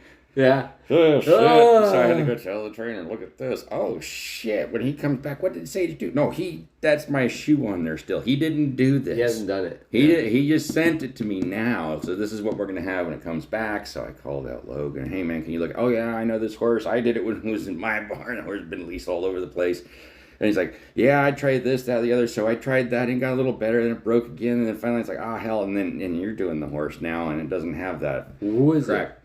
Cardi. Oh, yeah. Yeah, left hind. And it was all growing out by the time he got there. And I told Logan, I said, well, I got to figure it out. He's like, what'd you do? I don't fucking know, man. I'm blessed. I don't know, man. I just went ahead and tried this. And I was like, it's growing out. I'll take that shoe and I'll put it back on till it's paper thin and then build another one and it's still going and try to remember how I trimmed it and it was really nothing special. No. I don't know what happened. He's that horse. Yeah, that horse has a lot of jewelry for sure. Well, I mean, he's got 4 lightning bolts for legs. Sí, no manches. So, so you know, and I love how Logan is meticulous about a lot of things, and he shows like very much so a systematic approach. Mm-hmm. And you know, I'm really trying to apply that to my life and my business and stuff like that, Mm-hmm. and it is pretty amazing. You know, freedom. Mm-hmm. Independence really is, it can be limitless. Oh yeah. And it's what one can do when you just apply to your system. You build it, you make it, you see it, you do it, and you just keep cranking reps. Yep. It's an incredible thing. Yeah, and that's and it'll never go away because of what you said about the ancientness of it. I mean, it hasn't changed since then. It's not going to change in the future. There's a horseshoe museum I'd like to go to. Where? Kentucky. Is it in Kentucky? I think Chuck Minley is like involved with this. So anyway, they found ancient horseshoes like suspensory shoes. No, yeah. Lateral collateral ligament shoes. My dad says that there is no new horseshoe. No, there's no such thing. No. There's no such thing. And people who feel they've discovered things, no. It's what you're experiencing is, again, what we talked about earlier, the miracle of the human being being this crazy flesh computer that can figure shit out. Oh yeah, and a lot of that technology was lost when I went to. And the nice thing about going to horseshoeing school is that we got a little history lesson about farriers. There is a benefit to the 101 aspect of it. Oh yeah, there is, and it was a very short school, and it wasn't a very good school. I think honestly, you can go to the best school in the world and still be. It's a numbers game. In the end. Yes, it's what you put into your business and your work afterward, but it gives you the foundation and teach you how not to hurt, how not to kill the horse, let alone hurt it. And exactly. So it's safely shoe it, and then you better go the rest of the way. And how they taught me to fit a horse is nowhere near what I do anymore because I do performance horses. Yes, and so. Anyway, what they taught us was they said, yeah, look, the way it was historically was the farrier was with the blacksmith in the town. Every town had a blacksmith. See. Okay. They were the strongest one in the town. They helped set the joints on people, dislocated limbs and broken legs. Oh. Yeah, they did that. They also they built all the tools of the town. They fixed everything. Hinges. And they couldn't read or write. So all of their knowledge was handed down to their son. If they didn't have any sons, it died. And so there's so much knowledge that was lost due to the fact that these people were illiterate. I mean, imagine if they could have compiled and compiled and compiled. Obviously, it happened in the past because of that wall up by Machu Picchu or Lake Titicaca. I mean, it existed before, but... It was probably the horseman or something, It's probably the blacksmith. Yeah, but it's well, there is the gods, the pantheon, the Greek pantheon with Vulcan and Hephaestus, the guy who makes the lightning bolts. Okay, he's a volcano god essentially, but because it represents the forge. Okay, because that's where like true alchemy happens. Yes, and it's just. You research, you go down that hole, and it is a pretty mystical, layered hole. Oh, yeah. With just reality and kind of folklore, and then mysticism and power, because the kings, Rome would not have done what it did if it did not have shoes on those horses' feet. Well, yeah, the roads would have torn their horses' feet up so badly. With the invention of their roads and horseshoeing horses, they were able to cover probably 3 times as much ground in a day. Right. And conquer and build and all that stuff. And acquire. I'm positive of it because I've read enough now that the transformation in a town from when a blacksmith moved in to when there wasn't one, mm-hmm. It's an economical mm-hmm. Yeah. Everything just absolutely changes, and that guy had a lot of power. I think in older times, they probably respected that knowledge a lot more, and they probably, like you're saying, were a lot more literate. Yeah. That would be interesting to see, like... Yeah, there's a lot of research, but I was just like blown away by that. And then to find out that blacksmiths built the Empire State Building, because that building was riveted together, it wasn't welded. All of them now are welded. And so... That's crazy. And so that's why, and right now, right now I'm looking at my next ambition is to get my CJF. And so I'll have to forge weld. I've forge welded. Yeah, the school I went to, it was all for everything was handmade. Okay. Everything we put on a horse's foot was handmade. I did it so much, I learned that I don't want to do that anymore. And now I'm like, I'm probably missing some shit that I probably could have picked up over the years. But there is something to be said about that old blacksmithing and farriery is, and I was listening to a guy, he's like, yeah, I was a fabricator. Well, I'm a fabricator. Mm-hmm. I feel the same way. The best way. It's the fastest, easiest way, most precise. But if he said I had to start shaping shoes when my rig was stolen and I had nothing and all I had was bar stock and I was borrowed a forge and an anvil and a rounding hammer from another guy. All of that shit came back and saved your ass. Well, he didn't even go to school yet. So he had to learn handmade shoes, and now the guy is like freaking badass forger. So he can, and he's like, yeah, I can fabricate. That's easy. He goes, but I measure the horse's foot. And so by him doing all this CJSF stuff and hand making stuff, he learned to measure horses' feet. And now he can make whatever blank he needs at home, 90% there, and do the finishing touches there at the. So it's amazing. But you have to. Because the numbers, it's pretty intense that the numbers are relatively small. Like 200 horses, you can really map that out and be like, I need this many horseshoes. Oh, yeah. Yeah. Especially if you know them and everything. And if you pay attention. For a while. Yeah. Yeah. And so. That's really powerful. Yeah. So what are you gonna do? You're just gonna start turning in some days. Some days you're gonna start. I'll probably go. Well, I went for my CGF 4 years ago. Okay. I got my CF the year before in one day. I passed everything in one day, and everybody was like, "Wow, that's amazing." But then I had also been shoeing like about 8 years, and I was just like, it's just a flat shoe on a horse's foot. Don't over trim it and fit the foot and shoe it. How hard can it be? And the horse I did was rank as fuck. I mean, kicking at me, had my guys by the chest. They didn't have it sedated. They didn't have a vet scheduled to be there. I mean, sometimes drugs are and very especially helpful. Since the horse is hauled into a new environment and his friend is being over on the other side of the building and is winning, and so it wasn't fair, but I got it done. But I passed the written test, the shoe board, the demonstration shoe, and they were like, "Oh my God, everything's great! Yeah, this is awesome. What are you gonna do?" I'm gonna do my CGF next year. The next year I show up, and I said I'm gonna take 6 months to practice, and I got busy. Yeah. And so this time now that I'm home, I don't have a lot of business at home. It's a good time to do that. So I have a whole stack of bar stock. And when I get home on Saturday, Sunday, I'm going to go ahead and take my trailer. I'm going to open up my trailer, and I'm going to start making heels. And I'm going to start turning shoes and learn how to make a demonstration shoe. Straight bar, turn, heel already made. Nice. And so I'll start making them, whether they freaking work or not. Once I get the way I learned to I knew how to pull clips, but the way I learned to pull a clip for the CF certification was start a bubble. And so with me, it'll be make a heel, make a heel, make a heel. Once I have that down, turn the branch.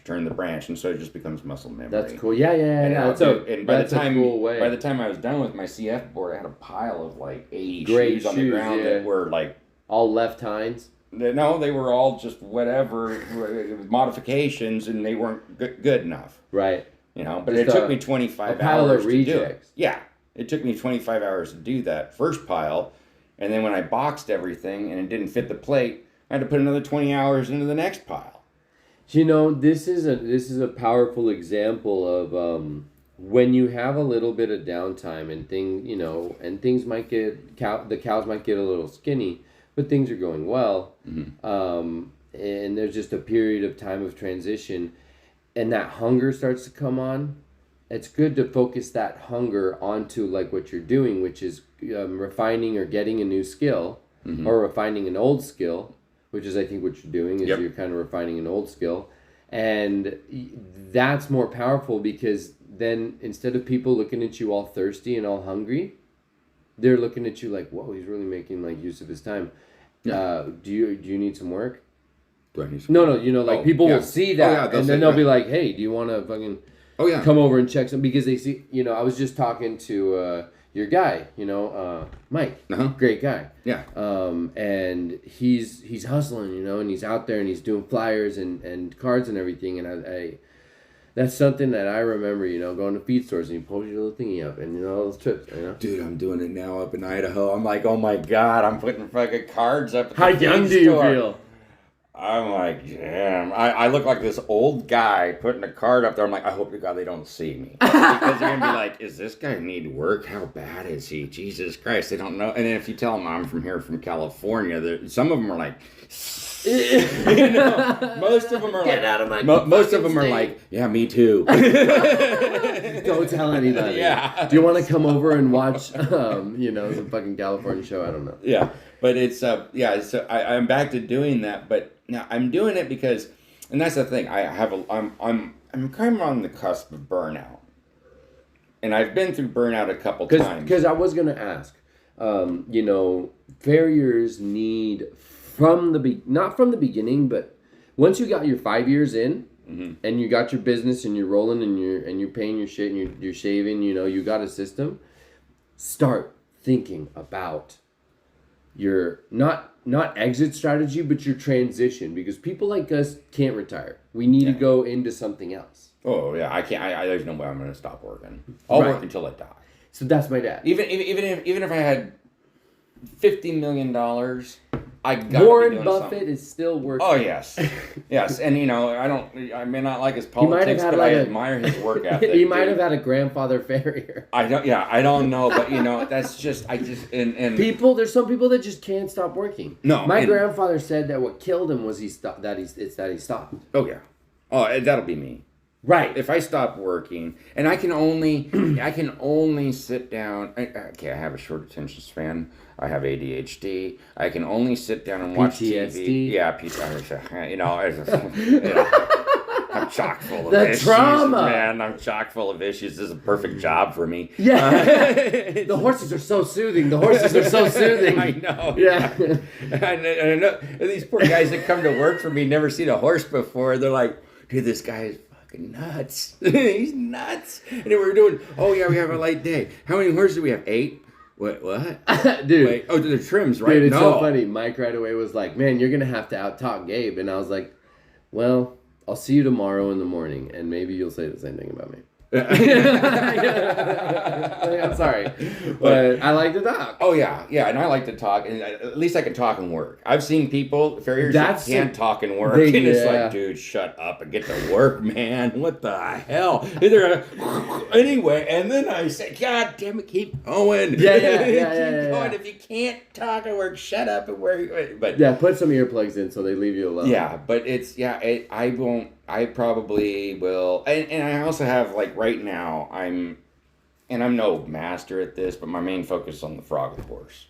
And so I'm really, like, diving into it right now. Like, activating it. And just learning about it. Like, why is it rotted out? This is, and I watch a guy who does cows, and he's like, well, it's digital dermatitis, and for the frog to be eaten out that badly and in pockets and stuff, and you're going to tell me it's only thrush? There's something more. So what we like that narrative with me and my dad, because that's what me and my dad have, is what you're talking about with the ancient way farriers who were illiterate. Which I'm not saying I'm illiterate, but I can barely read. I'm pretty good. I'm dyslexic. 2.7 GPA. 2.7? Yeah, graduated. I had like a 1.1. Yeah, I barely got out. That's hilarious. My American government teacher, she had to sign off, and she said, Gabe, you are shit for studying, but man alive, she goes, I just don't want to see you next year because I know that you're going to kill everybody if you're still here. And she goes, you hate this place. And she goes, I know you're freaking smart. And I'm like, I'm not smart, because I was like, at the time you were. Yeah, I was thinking, no, I'm dumb. I can't and really society read. At the time was really negative towards that shit. They had me in special ed classes, man. Bro, I was in ESL. Yeah. English is a second language. No, I was in special ed. Oh. Yeah. I was There's this they comedian- didn't know what was wrong with me. There's this comedian Theo who kind of looks funny, and he's like, "I beat Down syndrome." I beat Down syndrome. He's so. I was in the class with Good kids job. with Down syndrome. Good for you. You know? Good for I you, was there, man. What? I was there. Fuck, that's beautiful. Yeah, and all my friends in school would see me sitting in there and they're like, "Why are you in there?" I'm like, "I don't know. I'm telling them I can't fucking read."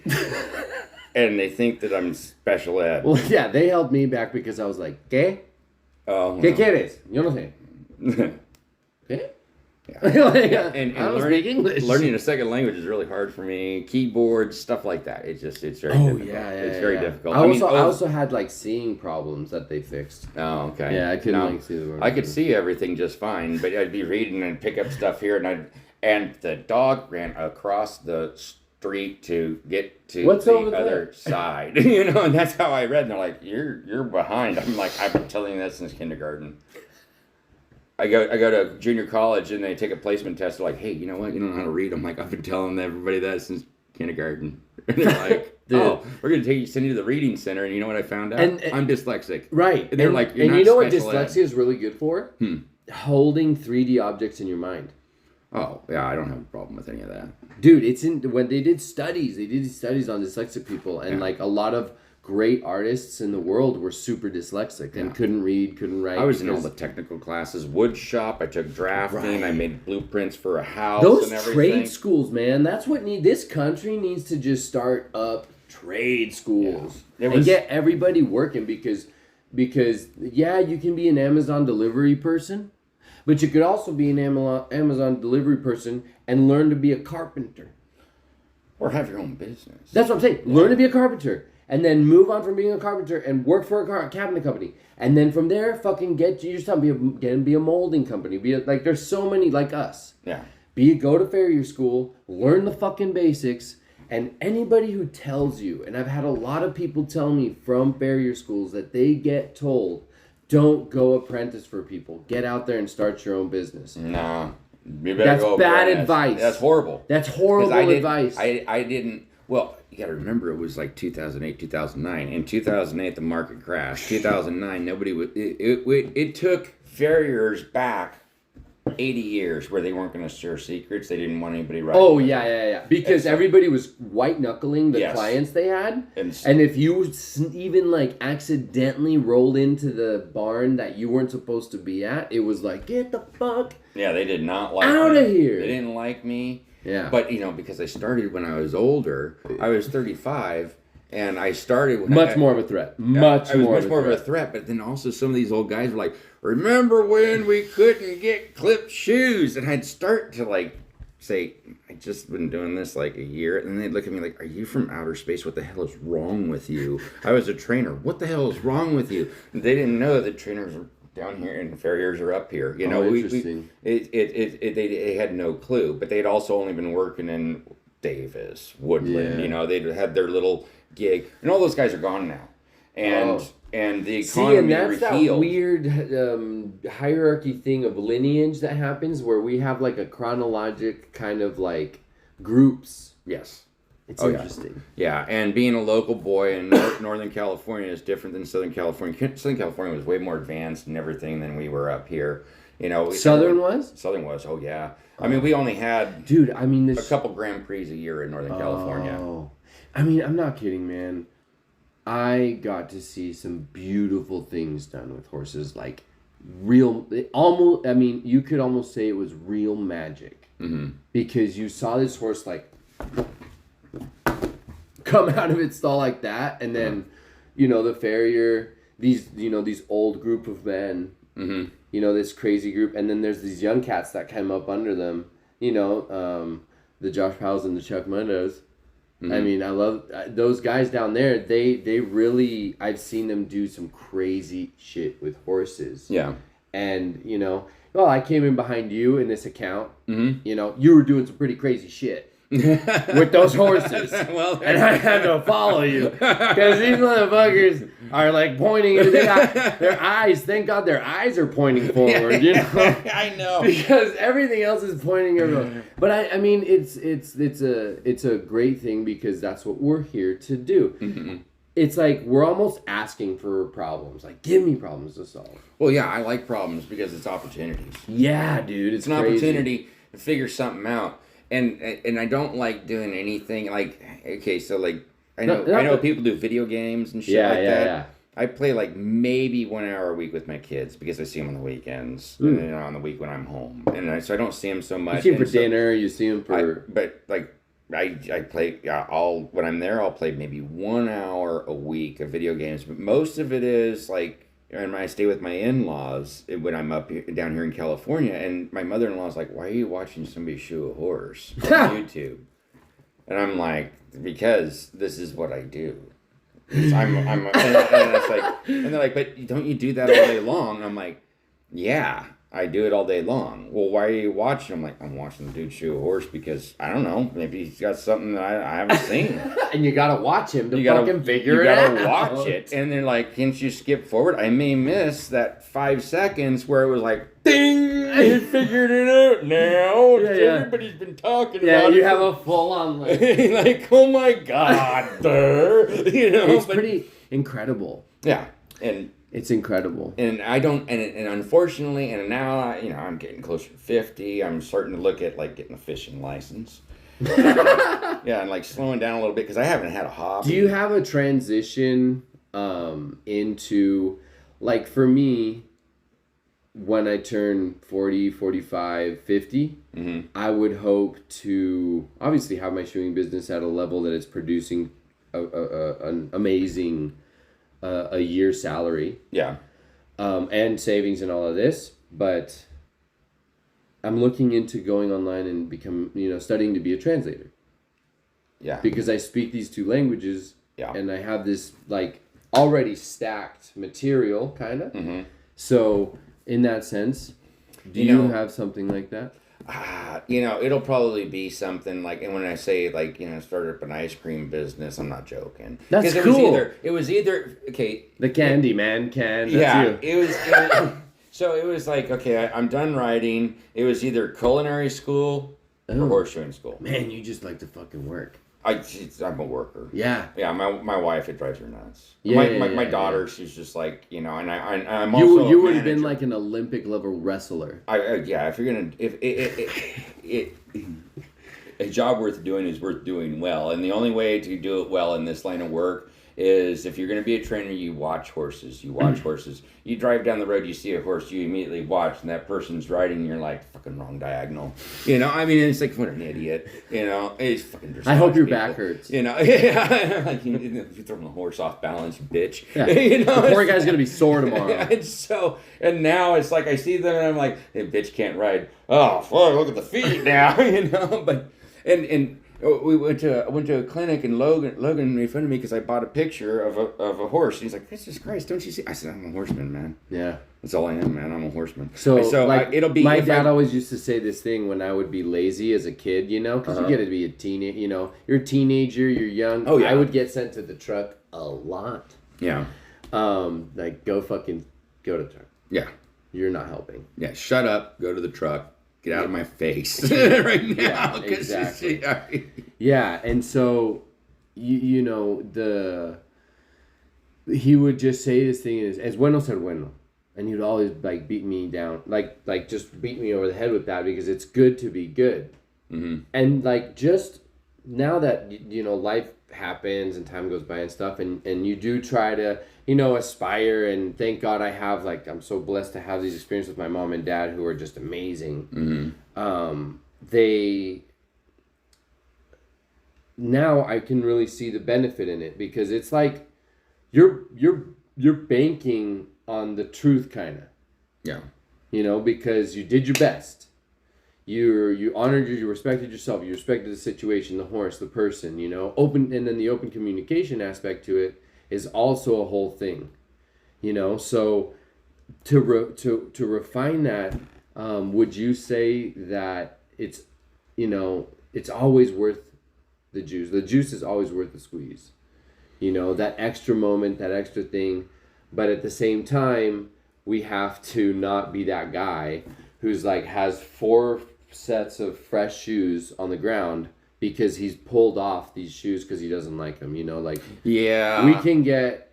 There comes a point, and you know, and I've seen some farriers. Everything has to be precise and perfect, and I've seen them build a whole package, and then pull that one shoe off because it wasn't right, and then start all over. Yes. And now we run into a situation where the horse is getting pissed. You know, and so it's like, yeah, what I had to learn, and that's horseman stuff. Yeah, and so what I had to learn as a trainer and instructing people that like I can't get it perfect. There is no such thing as perfect. Yes, there is, and they're like, well, then why try? Because you always strive for it. Yes, you always strive for perfection. Don't if it's worth doing, try to do it as perfect as you can. But at some point, you got to go. There is no such thing as perfect, and sometimes you have a bad day. Sometimes you have an off day. Shit, I pulled some shoes off of a horse a couple weeks ago. I'm like, what the fuck was I thinking?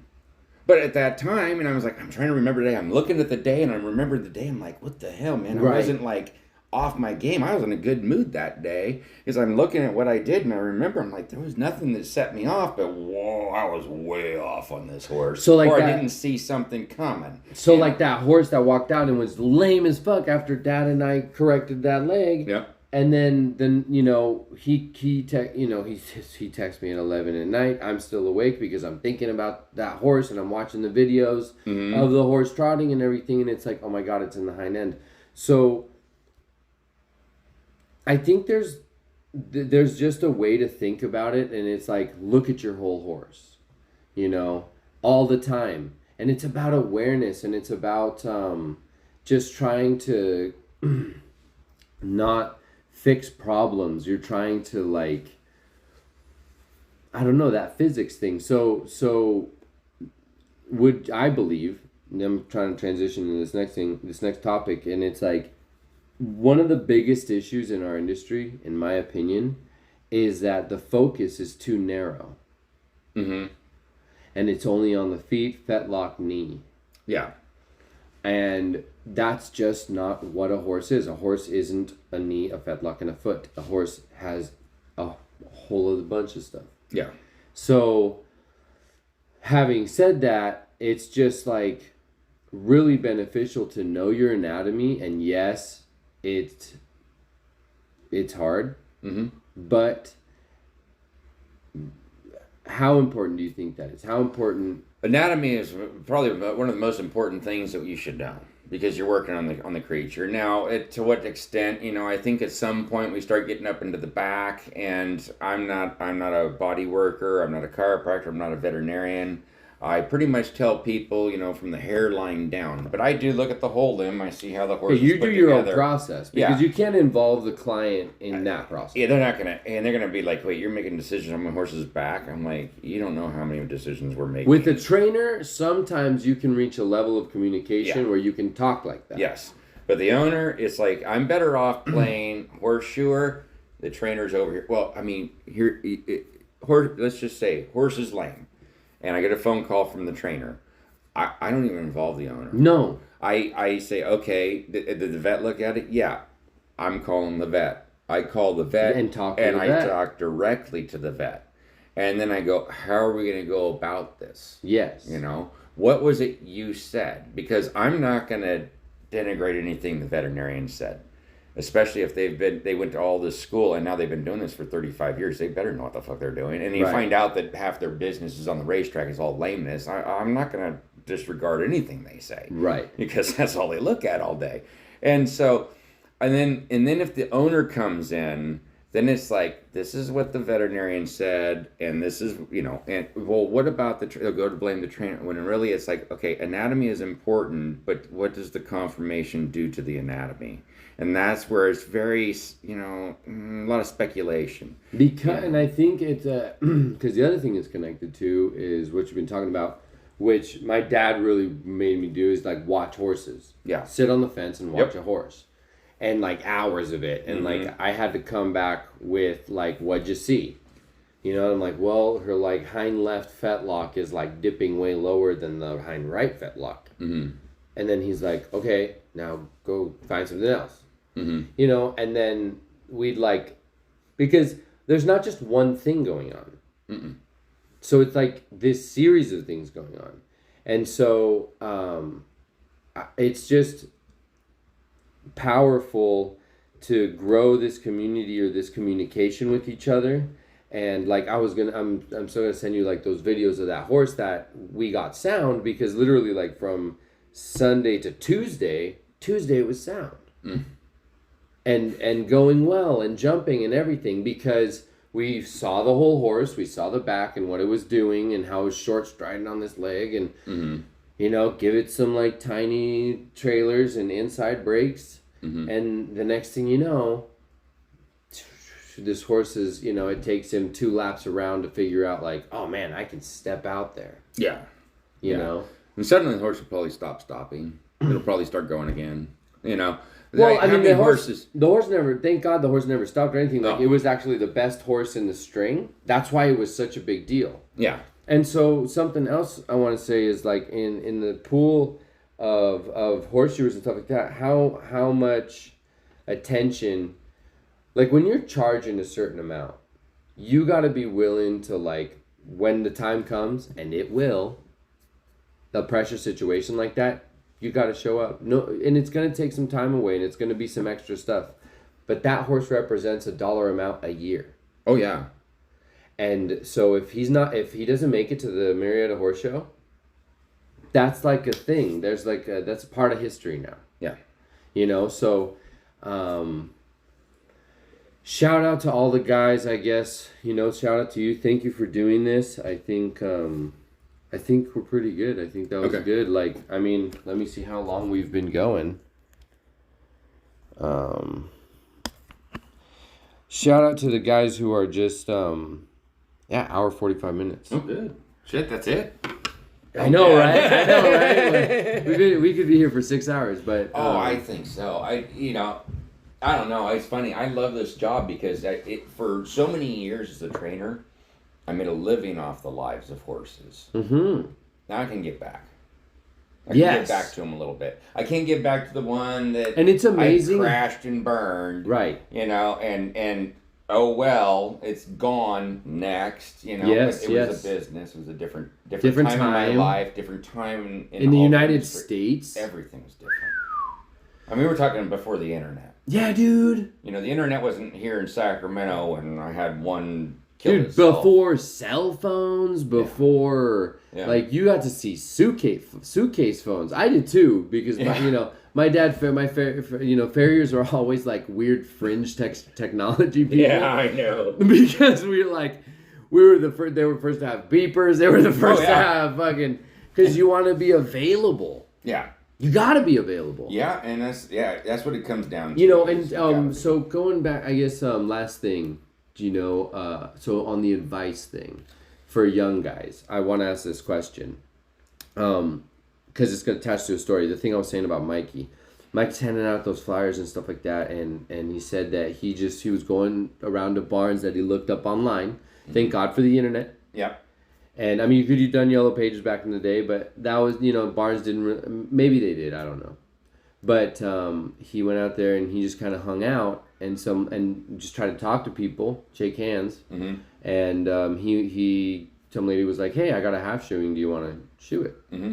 And he did, and it was amazing, and it was a great situation, and you know, and he charged an adequate amount for his experience, and he's very honest about it, and you know, he's a good guy. He's a great guy. Great guy. Heart of gold. Didn't know anything about horses until he went to horse shoe school. Yeah, another guy like that. But around the horses like the horses love him. The animals love him.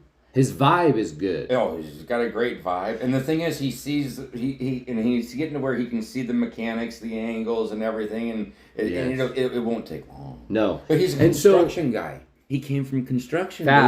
Fabricator, and pipe fitter, not pipe fitting, boiler maker certifications. So he's not. Oh, see, he's a boiler maker. I remember him telling me. He says that's grueling. Oh, but I mean, he kind of downplays it. Yeah, no, the guy's important. The guy's a badass. Yeah, he's a badass. The guy's a badass. Yeah. Hands down. Yeah. So the guy's a badass. We got a lot of guys out there who downplay themselves. Yeah. So, you know, he was asking me kind of like, and so I said, and I just want to hear your perspective on this, and add to it for sure, please. I said, next time, you know, you can go to that place because now you have a customer there. Because he wants to practice his firework. Yeah. You know, his forging. And I said, my dad gave me this piece of knowledge that I'll never forget, and I use it to death because I love making shit in the fire, hoof picks and fucking everything. So the ring of an anvil is the best business card a farrier will ever have. Oh, yeah. And I said, just go over there and beat that anvil for 2 hours. Yep. And make sure it's ringing for 2 hours. Yeah. And you know, it's like fishing. Yeah. Because, like what you're saying here, there's a plethora of horses, so there's not going to be this other dynamic. And even if there is, like Dr. Seuss said, the people who mind don't matter. And the people who don't mind matter. Yeah. You know, so... Yeah, he's... going and getting business, I did the same thing. When I came out here... I mean, even it used to be they had the Equestrian Connection. It was a local newsprint magazine, and in the back it had all of the calendar of events for the whole year of little horses. Now I'm talking some podunk ass horse shows. Oh shit! But I mean, but at least they were organized. Yeah, at least they were organized. And I was like, well, I'll go to the horse show, and come to find out, hey, that girl's horse that I trimmed, I did it, and I'd go sit there and so what I would do... And you'd watch your horse go. I'd watch my horse go. Yeah. And I'm like, yeah, that looks great. That's awesome. You know, like you would do powerful at the shows. shit. But it was a pole bending at Gymkhana. Whatever. Who cares? You know? Who cares? You're making your client feel fucking great. Oh, yeah. And then I would go make hoof picks. And you know what? You know how to get little girls to pick their horses' feet? Make them hoof picks. Make them hoof picks. Now, I would grind the size off because what you do is you're lying to them. You're like, I pulled this shoe off of your horse. And I made a hoof pick out of it for you. That'll be the cleanest. Guys, this is golden advice. That'll be the cleanest foot. And all that sole, all that. I mean, I had little girls. Oh yeah, it seems like it's getting a little pointy. I go, tune it up, grind it a little for them and stuff. I go pull up the shoe, and like the frog's barely hanging on. It's all exfoliated. I pull the shoe off, and it's like swipe. Done. I mean, because it was so clean. So on that, you know, personal hoof care, like you're taking care of your own personal horse's hoof care, there really is something to it. It's like flossing. It's like keeping gums healthy. You know, that's the analogy there, and it's just really, really powerful. So, yeah, I mean, thank you for adding to that. That is golden advice. And if you want to get fancy about it, if you take a piece of bar stock, stretch it out, and then build yourself a hoof pick that comes and forge welds it back to itself. All of that forging and stuff goes into a shoe. For sure. All the turning and everything and the forge welding, because you like really learn how that plasma state, like when you hit it, how it moves throughout the whole thing. Yep. You know, because when you hit that fucker cold, it really does like kick things all kinds of crazy. Yeah. Especially if it's like an inventor or some crappy shit. Dude, shout out to Jack Miller. He used to say, "You're gonna go to hell for beating cold steel." I beat cold steel for a long time. I had a 3-pound short handle sledgehammer. I'm like, turn that heel. He was such a guy. Like it'd start to turn just a little dark. He's like backwards. Yeah. and like Chris. Like one of the first guys rolling down the road, fucking smoke billowing from his truck because he's got a coal forge in his truck and it's on. You were out of Ranch Maria. It was just a coke forge in the center, chimney, and smoke coming out, filling the roof of that barn. and I remember as a kid, I'm watching. They're cutting foot off, they're nailing shoes on. And I remember going, I'm never gonna do that. That's crazy. That looks crazy. I'm here. Here you are. Never say never, but never say never. Yeah, but like, oh God, what was I saying about Chris? Oh fuck, I forgot what it was. But yeah, no, it's funny. I told him about make some hoof picks. You have trouble with the feet being picked up, make some hoof picks for the little girls. She's like, will it really work? I said, what did I tell you about the flyers? Okay, I'll make some hoof picks. I'm like, yeah, dude. Because he was like, flyers? what are you, from 1920? I'm like, dude, you showed up at their house because their horse was that important. That's how they see it. He goes, no, I showed up because I want their money. They think because your horse, you wanted to take care of the horse, their horse was that important. Yeah. And so and he's like, but I'm getting money. Anybody stepping into this industry really needs to understand that you are taking care of a herd of horses. Yes. And you're going to personally know these motherfuckers, and they're going to pay your mortgage. Yep. They're going to pay your car payment. Yep. Your food. Yep. They are going to get you through life. So oh, yeah. The faster you understand, and I actually gave this piece of advice to him the other day, Chris, I said, just fully stop equating your time with money. Yeah. Because that is not what they're paying for. No. They're paying for what's between your ears and what's in your heart. Yep. Okay? And if the anybody tells me follow. different, huh? And the money always follows. Always. Like a fountain, like a fucking tidal wave. Because people want to see you be compassionate with their horse. Yep. And that doesn't matter. That's the show world all the way down to the backyard. Bravo. That's all they give a shit about is, do they care about my horse to do a good job? That's all and they that's care. it's a really cool example of basic human ethics that humans are good. Oh, yes. Yes. Humans are good. By nature, they are. There's a few bad eggs. Yeah, man. Always. Like, trauma, man. Yeah. Trauma. And so the more that we can just not think that it's all fucked and try to go out every day whistling and showing up to work with your best self. And it sounds like self-help shit, but really that's going to change your business more than anything. And your shoeing, too, because we know that you can see somebody's shoeing go to shit when they break up, get divorced, have a death in the family. Oh, yeah.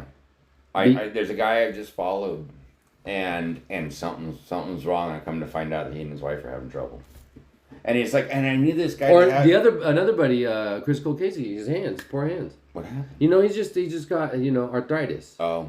You know, but, he's got medication now, and he's handling it. Good. But at the same time, it's like, he realized he needed to let go of a bunch of people because now he could only perform to this amount of work. Yeah. Same with me. I only shoot 2 horses, 3 horses a day.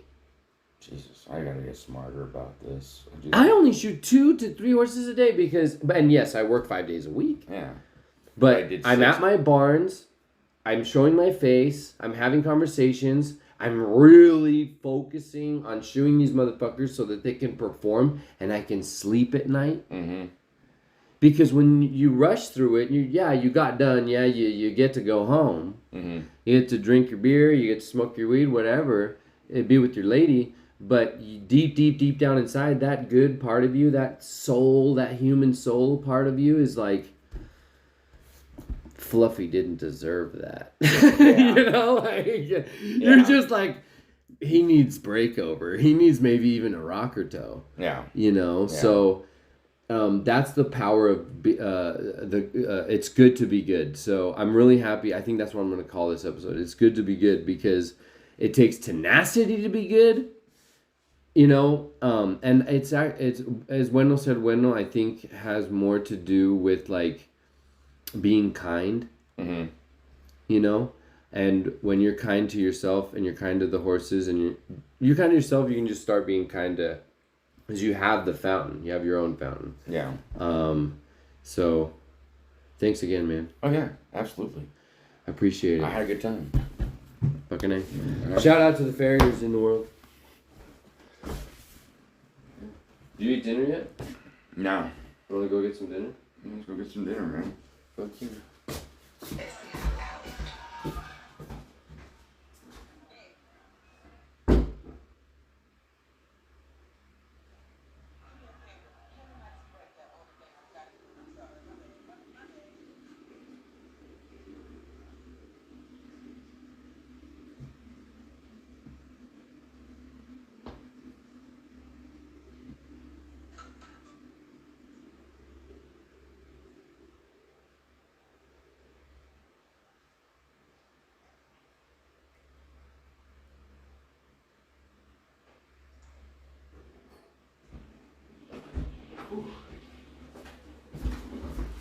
That having to pee shit during podcasts is real. I was dying for a second. I wish my man get my chew, man. Yeah.